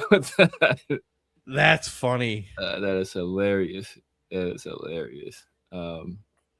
Yeah, man. The Titans. I can't see the Titans doing it. I don't think the Titans are going to win many games this year. I don't think they'll win many games. The difference between the Titans and the year 2 Jets is that I think they have. I think Tate is going to be a guy. And I think Tate's Garrett Wilson in this instance. Yeah, where it's Tate Garrett Wilson. Cam is better than Zach, but he's going to die. Yeah, and they're not going to be able. They're not going to be able to establish the run, and he's going to die behind that. I think Dable and Salah are going to fight. Like I think Dable is going to leave the staff at some point this year. That'd be great. I wouldn't be surprised because her Dable is kind of a he's a nut. Yeah, he's a nut, and Salah is very passive aggressive, like kind of will throw people under the bus. Salah's also known to pillow talk with media. Yes. He's a leak. Yes. He is a leak. Yeah. So I told Mike, I'm like, listen, you're going to hate him when it comes to fourth quarter decision-making. You're going to hate him when it comes to like what the philosophy is on the offensive side. Granted, that's what you're supposed to have Dable for, but you know he's going to try to insert something in there, and it's not going to work because he's going to try to do it the way Shanahan does it. Exactly. And it's not going to work. He's going to be horrible with your timeouts and your challenges. That's the one thing I will give Aaron Glenn all the fucking props in the world for. I haven't seen a Jet head coach be good with challenges in 15 years. And Aaron Glenn has a way better record of challenges than Saleh does off rip. And it's just like, we'll see. And they don't have a Breece Hall. We had a Breece Hall to run the rookie year. So it's like we had a group of guys. I think they have a good with Wandale, Tate, and Gambler Boy. What the fuck is his name? Ridley. I think they have a better room than we did in that year. It's just a matter of if Cam can do it. Yeah, if he can get enough protection as well. That's like you said. Like the offensive line is going to be everything, and it's only so much you can do as a quarterback. When you don't have any time to throw. And yeah, I mean, if they because the Giants didn't have a great offensive line. Their offensive line wasn't nearly as bad. Trash. Yeah, but it wasn't as bad. It's not as bad as the Titans is, though. At least the Giants had Andrew Thomas. Yeah, Thomas. Right, they had a stalwart left tackle. They had Jermaine Illuminor, who was our guy, who was a solid right tackle. Not great. He's gonna commit a lot of penalties, but he's solid. But the interior, bad. That shit's bad. And you got to be able to get those big boys moving. You got to get them to run block for you, and they're not gonna be able to do that shit. They're not gonna do it. But that two former Raiders, Van Roten too. I respect Van Roten because Van Roten he's a tough guy. Van Roten is going to be. I had Van Roten too. Yeah. Oh yeah, Van Roten too. Yeah, I like Van Roten. He like ain't nobody about to be doing no extra stuff. He's going to be out there like, he's like a hockey goon, like or a soccer goon rather. He's going to be out there. He going to make sure he keep you guys in line. That's why if we had him over here, like Max Crosby be doing a whole bunch of extra shit with the quarterbacks. Van Roten would have probably chin checked him once or twice, just look like let him know like, hey, it ain't flying over here. Like Max gonna beat him like a drum, or whoever they're gonna beat him like a drum, but you better get off my quarterback. So he should be used to it. JC Latham, it's gonna be rough. It's gonna be a rough deal. Rough deal. I hope Cam. He was already like the most sacked quarterback last year. He's gonna be that again. Oh, for sure. And it's gonna ruin him. It's going to absolutely ruin him. Yes, for sure. And I feel bad because he's a talented kid. Yeah, and he's a good dude too. That's another thing. Like he's such a good dude. Where it's like he's such a humble dude, and he came from nothing, 0-star recruit, went to JUCO route, and, then went to Washington State, then transferred to Miami. Mm-hmm. So like he's a good kid, man. Got it the hard way, got it out the mud, but yeah, he's gonna get killed, man. And then he's gonna end up shitting on Saleh. He's gonna end up shitting on Saleh. Or Dayball. Because you see a Dayball. I mean, they see like Jackson Dart was coming off an injury, and they were like, yeah, it's like quarterback draw. Like, what are you doing? I feel so bad for Jackson Dart. I feel so bad for him because one, I don't think he's gonna have a good season. I think he's gonna either end the season. They're gonna be like, is he a guy? We don't think so, right? Yeah, because he got Harbaugh. Who did Harbaugh bring in as an OC? I know who he brought in. Gregory Roman as the run game coordinator, and I hate Greg Roman with all my being. Who's the Giants' offensive coordinator? Greg Roman is going to. Oh, Matt Nagy. Matt Nagy's their fucking offensive coordinator. Oh my god! Oh yeah, it's a wrap for. Oh my god! Matt Nagy's their offensive coordinator. Oh my god! Greg Roman is their fucking offensive assistant. Brian Callahan is their fucking quarterbacks coach. They're sorry. Yeah. Oh my god. Sorry. But Brian Callahan is offensive line coach. He's their passing game quarterbacks coach. Oh my god, oh my god, Matt Nagy. Brian Callahan, who was with the what you call it last year, right? This got fired by the Titans. This got fired by the Titans for his inability to maximize a rookie quarterback in part. The guy who literally got jobs off of Joe Burrow being awesome. Oh my god, that is gonna be the Joe Burrow merchant got himself another job. Matt Nagy, though. Matt Nagy getting the job because Andy Reid was calling plays in Kansas City is trash. Yeah. The only one of these guys who didn't get fired last year because Greg Roman got fucking fired. Yeah. Because he was ass and he's 1 year and then you have to get rid of him. Yeah. Because everybody forgets about him until he's back in the NFL. And there's the only reason only the Harbaughs fucking hire him. I don't know what dirt he has on the fucking Harbaughs, but here we are. If he's not working for one, he's working for the other. For the other. Because he was just with What are we doing? Yeah. What are we doing? Why are we doing this? Yeah. So, and again, the perfect quarterback coach, offensive coordinator, head coach for Dart was Dable. Yeah. That was the one. Matt Nagy's going to make fucking Dart look stupid. Yeah. Granted, I wasn't a fan of Dart to begin with. Yeah. But his tenure is going to be real short with these fucking losers. I mean, I like Dart. Dart was my QB3. Sheck was my QB4, but I like Dart. I mean, I knew Dart was a madman, but I saw talent there, and I knew that he had enough reps and under enough duress where I was like, okay, I can kind of see him translating to the NFL. I see the talent there. Also, he had to go from SC, change systems and go to play at Ole Miss under Lane Kiffin. So I was like, man, yeah. So I thought he can work. But I knew he had to be with the right. But that was the qualifier. He had to be with the right coach and the right system. I thought Dable was the right coach.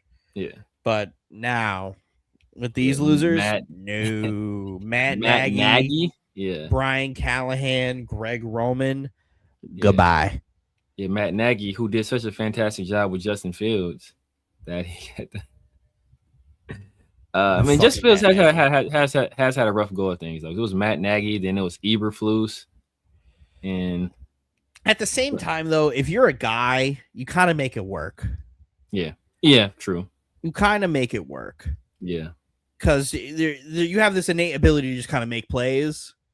Yeah, and he showed flashes of it, right? When they first got Fields, and I was like, hey, Fields might have something with the Bears, and I actively thought because Matt Nagy and them kind of just got him because he was drafted there that they didn't want him.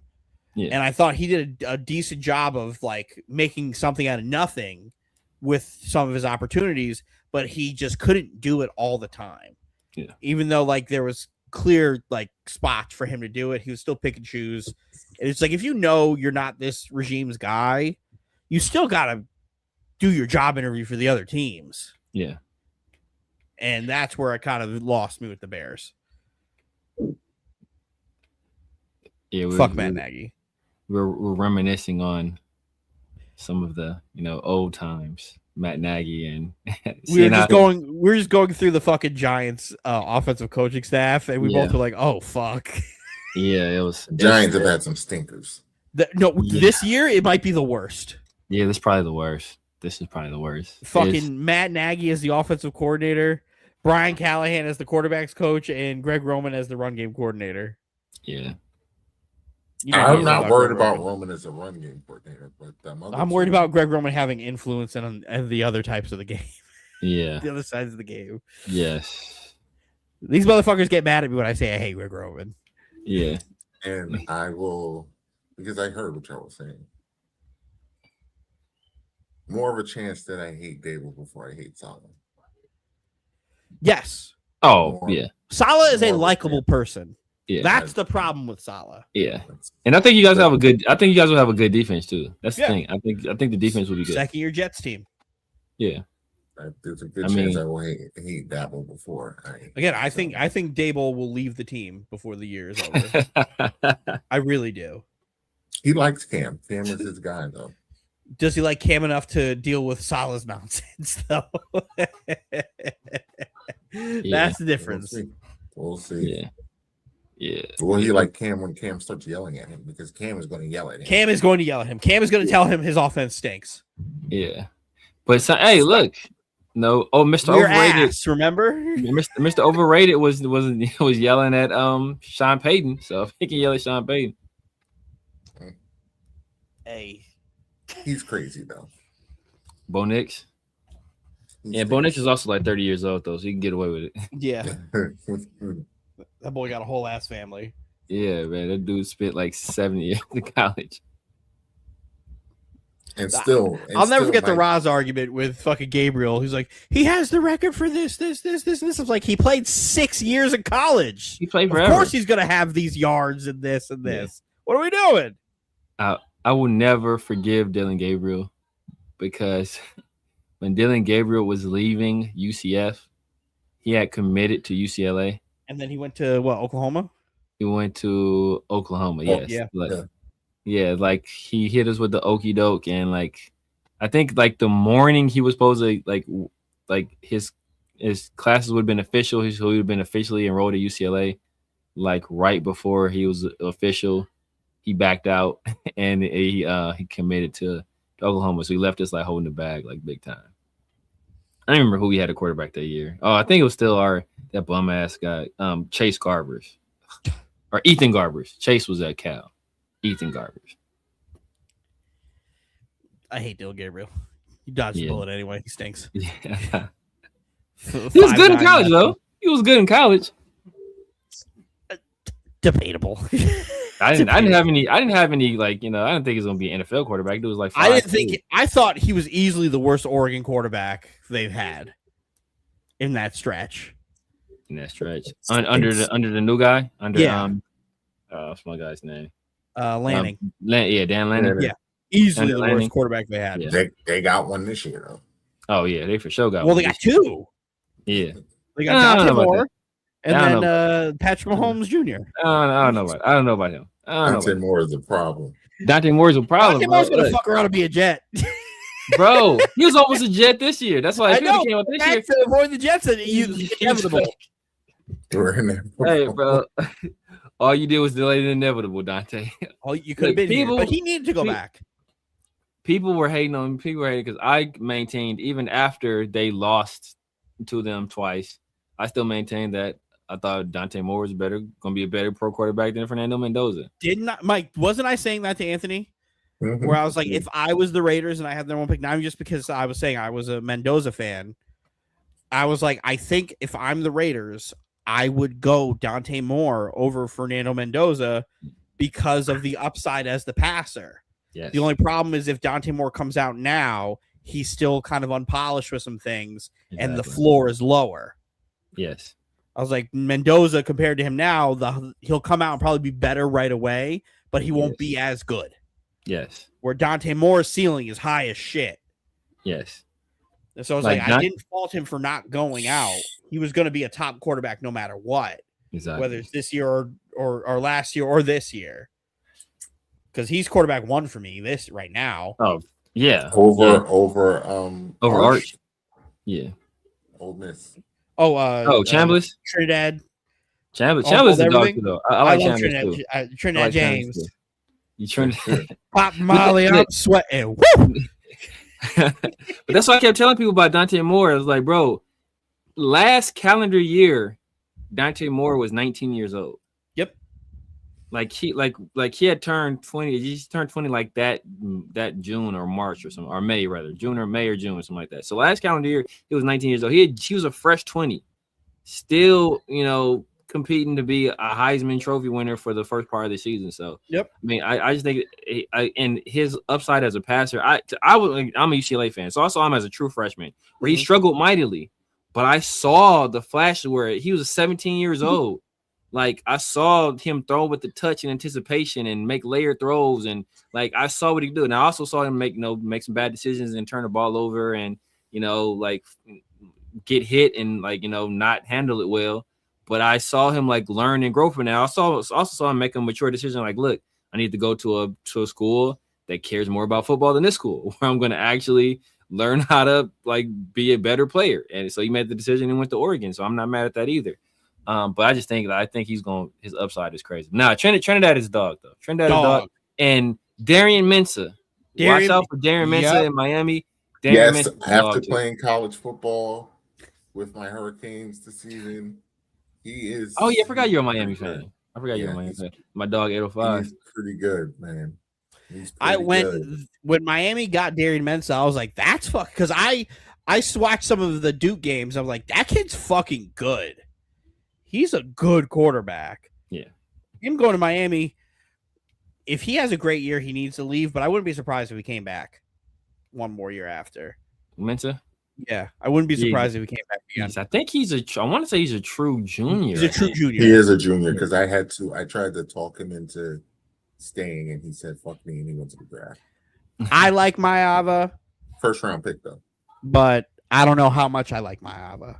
I don't like Maava. Not as a pro. No, that's what I was like. I like him for the quarterback of USC. Exactly. I think he'd be a damn good college quarterback, but I don't know about him as a pro. If I was looking at him right now as a pro, I'd say he's like a 3rd round pick, 4th round pick. Yeah. Unless he's in the fucking Heisman race, and it's like, okay, cool. Then yeah, he's got to be a 1st round pick. Dylan, are you excited finally about USC football? Or are you going to tell me? Miss me. No, I didn't think Miss so. me. I didn't think so. Tell Lincoln Riley to kick rocks. I hate that bum. You wouldn't know that Dylan was a USC fan. He never talks college football. He's a USC fan. Oh, yeah. Wow. Yeah. I did not know that. Yeah. I hate Lincoln Riley. He hates Lincoln Riley. I despise Lincoln Riley. I think Lincoln Riley is a giant pussy for one, leaving Oklahoma right before they went to the SEC, thinking he could get away with not playing defense anymore and to go to the Pac-12 just for the Pac-12 to get to the Big Ten and USC be ass. Yeah. For it. So like, one, you're a pussy for that. 2, you're horrible at recruiting the parts of football you fucking need. He does not recruit the trenches well at all. At all. So I have to sit here. I watched Caleb Williams win the Heisman with no offensive line.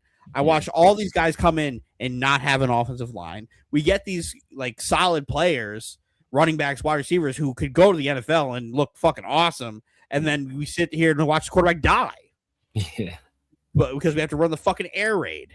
Yeah. I hate it. You just get him out of here. Get him fucking out of here. I'm sick of him. Hey, you guys got rid of Lynn too, right? Dan Lynn. Y'all stole them from us and then got rid of him. Mm-hmm. I hate Lincoln Riley. Yeah, I hate want him fired. I want him fired very badly. So I don't really talk too much about USC football because I kind of just let it exist until Lincoln Riley leaves. Fraud. He's just waiting for Lincoln to have that big year, and then he'll have the pom-poms out. No. I hate him. I hate him. If USC got into the playoff, would I be rooting for them? Yes. You can troll him about USC, UCLA. You can troll him. The big game. I want. This might be the year. Game. We might be able to do something this year. I want bets on it because we might be. I'm not making any bets with this fucking team. Last year, I knew we weren't going to do it, but this year we might be able to do something. When was it, Mike? Was it last year's Michigan game? You tried to fucking talk to me, or was this 2 years ago? When you're like, "Oh, USA played well," I'm like, "Get the fuck out of here! Get the fuck out of here!" For the bowl game, yeah, I think I tried to get you before the bowl, and you was like, "Yeah, no." Mestamaker, I want to see. I think he transferred to OK State rather. He was at North Texas last year. So I want to see what he does against actual, real football players. But he has talent. He killed it at North Texas. So I think I want to say he had the highest QBR in the nation or something like that, or he led the nation in something. This is a QBR or maybe he threw for the most yards or something like that. But he killed in North Texas. But let's see what he does at OK State. It's not like he's playing like great football. So OK State is that big? That's that. No, ACC or Big 12? Big 12. Big 12. Big 12. So still, he's playing great. And we'll see. Julian's saying he's highly overrated to me. I know. I like him, but I need to see another season of it. Yeah. I need to have a reason to believe. Julian saying or Mestamaker? For saying, I need to have a reason to believe. Right now, I don't really have a reason to believe. It's just like, okay, cool. Show me what you like. Show me something else. I need more for me to believe in it. And then so it's CJ Carr for the Notre Dame. I think there was a rumor Tom Brady really liked him a lot. Fuck Tom Brady. So I'm not sold on let me tell CJ you Carr. guys, I'm really high on this Notre Dame team. Notre Dame team. I think Notre Dame could win the national title. I think they're that good. I think they have everything. I think they have everything. Obviously, it's got to, things got to bounce your way. You got to win. Yeah. And it's going to be tough because they're going to lose.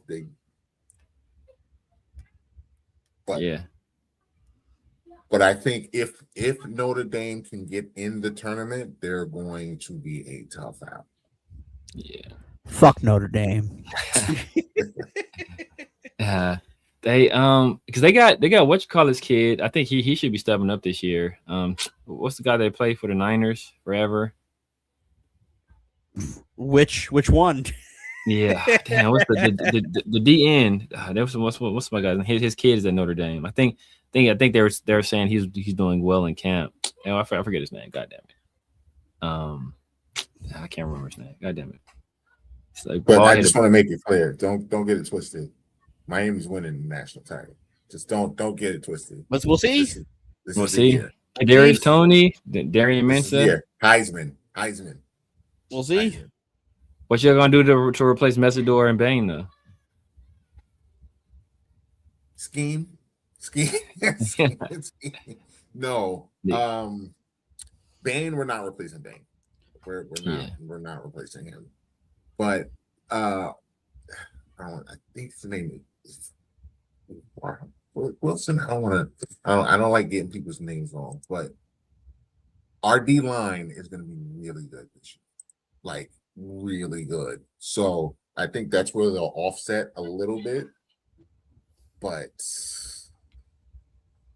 doesn't matter because we're going to score 35 points a game because we have we have the Heisman, we have the unstoppable force on ours. Kadarius Toney's gonna go crazy, and Fletcher is a monster. So, the running back, right? Monster. Yeah. So Dylan. No, I'm talking about Nico. Fucking Nico our tribal chief. So, Nico, in terms of arm talent, Nico has top 5 arm talent. You don't like Nico? I like Nico. I think you can. Nico has top 5 arm talent. It's just that Nico doesn't throw with any touch or anticipation. Like you have to coach Nico how to he doesn't know how to play. He'll be a good college player. I think he'll be a good college player. I think he'll have a big year this year. But I don't, in terms of his translation to NFL, he's a tall, lanky quarterback who has mobility, strong arm. Like he has some tools there, but he doesn't know how to play quarterback. He doesn't know how to play. I got to see him evolve for NFL, but college, I think he can play. Yeah. I think he'll have a big year. But Lenora Sellers is Justin Fields with astigmatism.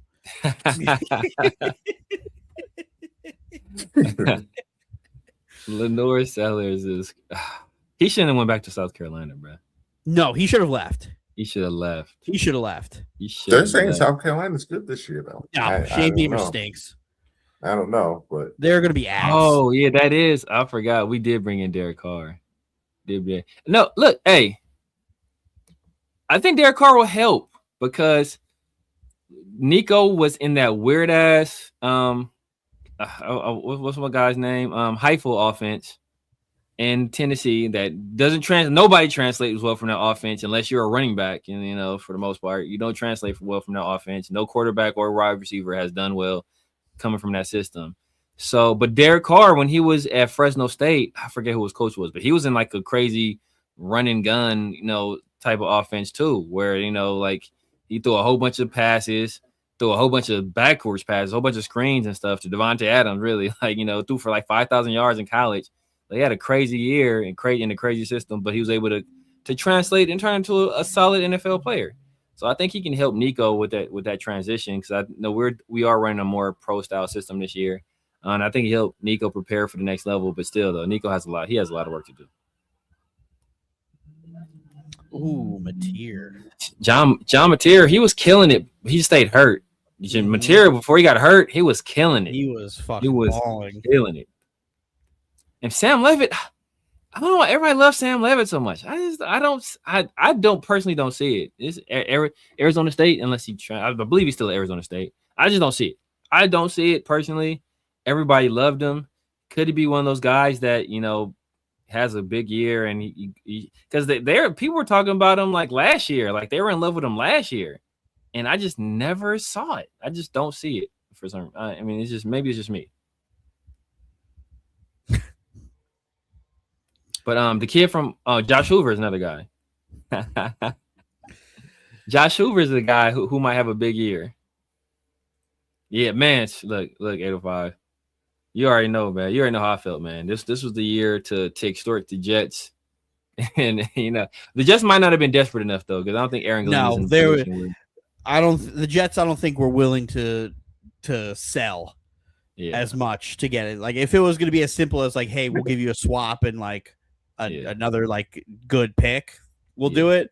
But they were not giving up the farm to go to one this year. We needed Aaron Glenn and like going into year 3 after 2 losing seasons. It can't be after his first losing. Dylan thinks he's going to get fired. I do. I think Aaron Glenn gets fired no matter what. Oh, okay. I don't know. The only way Aaron Glenn doesn't get fired or let me put it this way, I would fire him no matter what. I would fire him no matter what. The only way I wouldn't fire Aaron Glenn is if there's a playoff berth, which is not happening, right? That's not happening. So if he wins 3 games, you fire him. You got fucking 6 wins in 2 seasons. Fuck you, you stink. Get out of here. If he wins 8 games, you fire him because then it's just like, okay, now you took us out of the contention to getting a good draft pick. Now I have to trade draft capital to get the quarterback when we could have just been bad for it. So it's like to me, Aaron Glenn is in the most lose-lose situation you could possibly be in. But I think Woody's too dumb to realize that. Woody had his back last year. But Woody was like, Woody straight up said. What he should have said, like, how do you expect him to win with that quarterback? Basically, that's what he said. Like, how do you expect any coach to win with Justin Fields as a quarterback? And then Justin Fields played a very good football game and won. Yeah. Unreal shit. It's only shit that you could make up. Yeah. That's what took you guys out of the #1 pick. Damn, why did y'all do that? It's your fault we got Fernando. Fire him. Fire him. What head coach do you fucking have who is a defensive-minded head coach who is the first team ever to not have a single interception all year? Yeah. That's why you fire Aaron Glenn. It makes it so Did y'all fire the defensive coordinator? What makes it so bad is we relieved Steve Wilkes of his duties during the season. Yeah, he got rid of Steve Wilkes during the year. Yeah. I think, is that the year? Did y'all win the next game? Is that when he went down the field? We won the. No, they lost that game. The Bengals game. That was the Bucks game. That was the Bucks game where we blocked the field goal. Hyped that game because he just knew they was gonna get that dub. I wanted Tyrod to win that game so bad so I could shut everybody up, shut all the Justin Fields people up. Stole defeat. But then he goes in Ohio and sweeps. He beats the Bengals and the Browns. That's ridiculous. Oh my god, it's your fault, bro. And then we beat the Falcons. If we didn't beat the Falcons, we wouldn't have Mendoza, bro. I blame you guys for that. Yeah, I blame you guys for that. If Mendoza ain't good, bro, I'm looking dead at Aaron Glenn. My problem is Aaron Glenn. Woody Johnson after the year was like, "I hired you because of your defensive mind and your play calling is your superpower." And I'm like, he's never been a good defensive coordinator. What are we doing? What do you mean that's why you hired him? You had no other option. He wanted to be here. He just so happened to be one of the top candidates of the coaching pool, and he wanted to be a Jet because he was a Jet. Yeah. Like he fell into your lap. Yeah. Like I wanted him to do well. Now I see that he sucks. So it's like we can move. This might be physically impossible to happen, DJ. Yeah, the bar is hell. It might be physically impossible to happen. Like the bar is hell. Unless you're Zach Wilson or JJ McCarthy. It may be physically incapable of that happening. But see, what makes it so bad about Aaron Glenn is that Aaron Glenn, like if Andy Reid was a former wide receiver, I'd understand that. Aaron Glenn was a former DB. Like he played defensive back for the Jets for a long time. He was teammates with Nick Folk. Oh my God. He was teammates with Nick Folk, who he coached last year. Yeah, it is true though, because people swore up and down that after we fired Antonio Pierce and hired Pete Carroll, like it's not going to be worse than this year.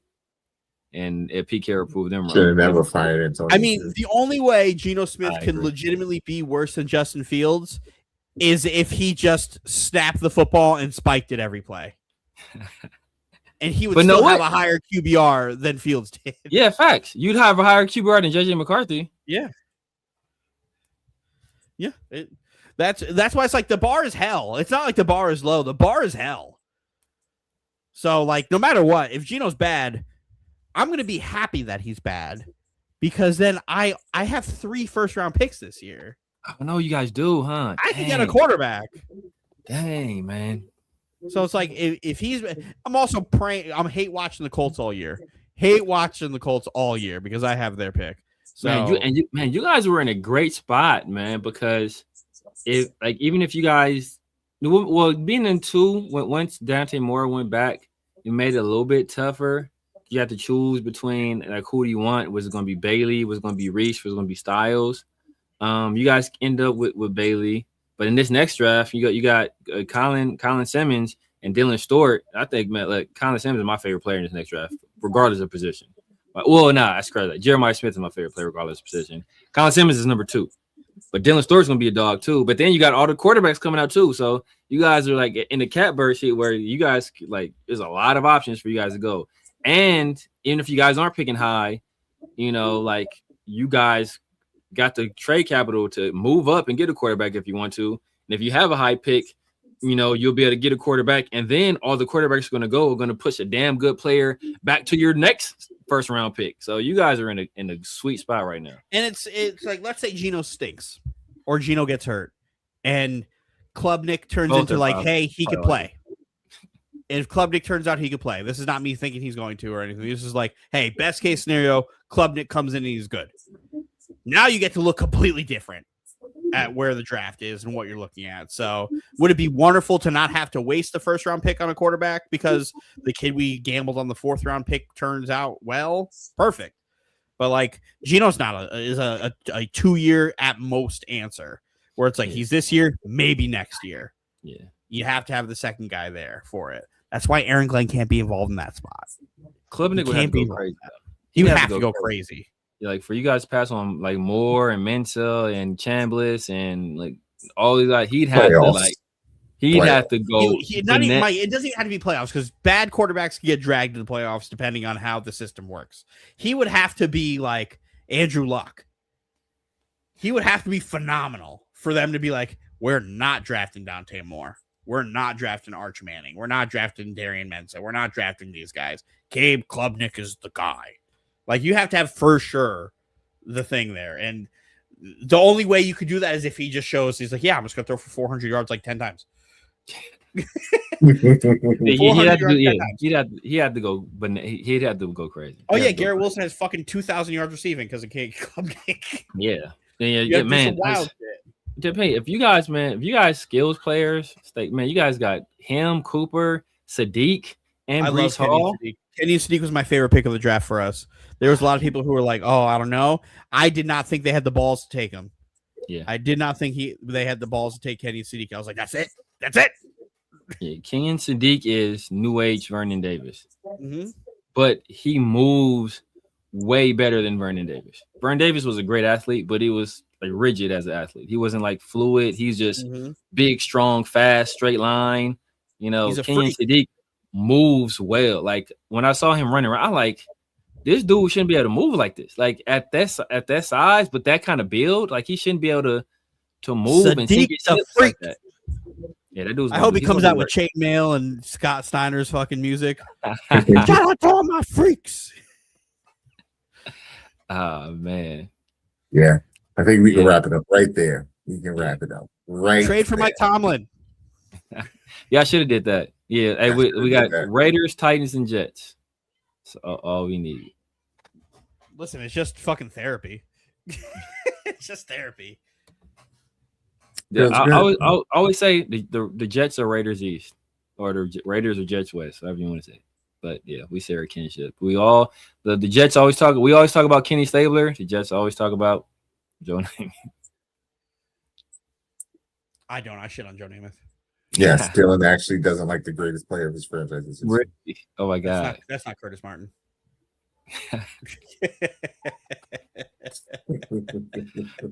Bro, you don't like Broadway Joe? No, I think he's incredibly overrated.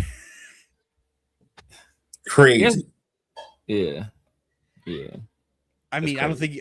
Yeah, sure. Won that Super Bowl. Probably one of the more important Super Bowl victories ever. Yada yada Football yada. history. Football history. Yeah. First quarterback to throw for 4,000 yards. Yeah. I don't think like his numbers are so fucking average. It's crazy. But average in the era he was in, or average compared overall? That's the thing. Like, you look at the era he was in. It's not. There are very few people that are going to be like Dan Marino, where Dan Marino in a non-really passing era. But it's also like when you take a look at what win percentage and all the other things he had, it's like the numbers outside of that 4,000 yard season are like I don't know. I never really thought about comparing it to the era itself, but even still, Joe Namath is my bar for why I don't think Eli Manning should be in the Hall of Fame. Eli Manning got 2 of them things, though. 2 of them things. That's a team thing. I don't care. 2 of them things. I mean, I can see why Eli Manning, he's going to get in. I can see why people don't want him to. He's going to get in. I don't think he should. He's going to get in. 2 of them things. Keep him out. What did Eli Manning say? Well, we end it here. We say, I'm Eli Manning. I'm nice. Y'all think Tom Brady is the GOAT? I beat him twice. Dose. With a great defense. 2 fourth quarter drives. Who made the stops to allow them? Bro, no, the throw. Everybody talks about the throw, the catch or the helmet catch, but the throw he made to my dude from Michigan, Mario Manningham. Mario Manningham. That throw was one of the greatest throws I've ever seen in my life. Great throw, but I don't think you should get the Hall of Fame for 2 great years. Those 2 great years lead to Super Bowls. I mean, 2 great years. Outside of that, ass. Look, Gale Sayers had 4. Yards and he's got 1. I think Gale Sayers had 4, right? Before he got hurt. Gale Sayers had 4. Mm-hmm. He only put Aaron Rodgers in either. He's getting in there. You already know. He's only got 1. Fuck Aaron Rodgers. The politics might keep Aaron Rodgers out. Your boy's gonna make sure he gets in though. Your boy Pat McAfee. Your boy Kennedy's gonna make sure he gets in. he gonna We're gonna make sure that Aaron Rodgers is the first ballot Hall of Famer. He's gonna guarantee it, right? Aaron is. We're gonna do ayahuasca at Canton. Tiptoeing this Kurt Schilling timeline. He's on this Kurt Schilling timeline. Man. Kurt Schilling's also a piece of shit. Yeah, he is. Tremendous piece of shit, bro. He's even worse. He's worse now. He's absolutely actually worse than Aaron Rodgers. Like he's genuinely just a piece of shit. Yeah, facts. I don't think Aaron's a piece of shit. I think Aaron is just arrogant and just not as smart as he thinks he is. But I don't think he's a piece of shit. Like I can't phrase it any other way. Aaron Rodgers is an idiot, and he's doling out tremendous amounts of misinformation. But I don't think it's malicious. Exactly. Like Kurt Schilling, he's just dumb. Kurt Schilling is malicious. He has malicious intent. 4 Pro Bowls, 0 All Pros. And who cares about Pro Bowls? Hall of Fame. Sanders got one. Hall of Fame. Shedeur Sanders got a Pro Bowl. Gold jacket. Gold jacket. That's all I heard. All I heard was you say gold jacket. Snoop Huntley has a Pro Bowl. He's going to go like this when he goes up to the stage. Snoop Huntley might have more than one. Nah, he has one. No, he has one. He played 4 games, got into the Pro Bowl. The NFL Pro had Bowl more interceptions than touchdowns, got into a Pro Bowl. The NFL Pro Bowl has become the NBA or the Basketball Hall of Fame. It's worse. It's worse. Pro Bowl sucks. Anthony likes to be like, oh, the Pro Bowl, yeah, we got elected to the Pro Bowl. Who fucking cares? The only reason anybody gets to the Pro Bowl is because nobody else wants to go. Exactly. Ever since they moved it to before the Super Bowl. If you're on the initial Pro Bowl announcing roster, that's something. Yeah, that's something. All of them replacements and all that's to Dylan's point. That's where it starts to get crazy. Yeah, that's why they should have never moved the game to before the Super Bowl. If they had kept it after the Super Bowl, we wouldn't have this nonsense. Kept it in Hawaii. Yeah.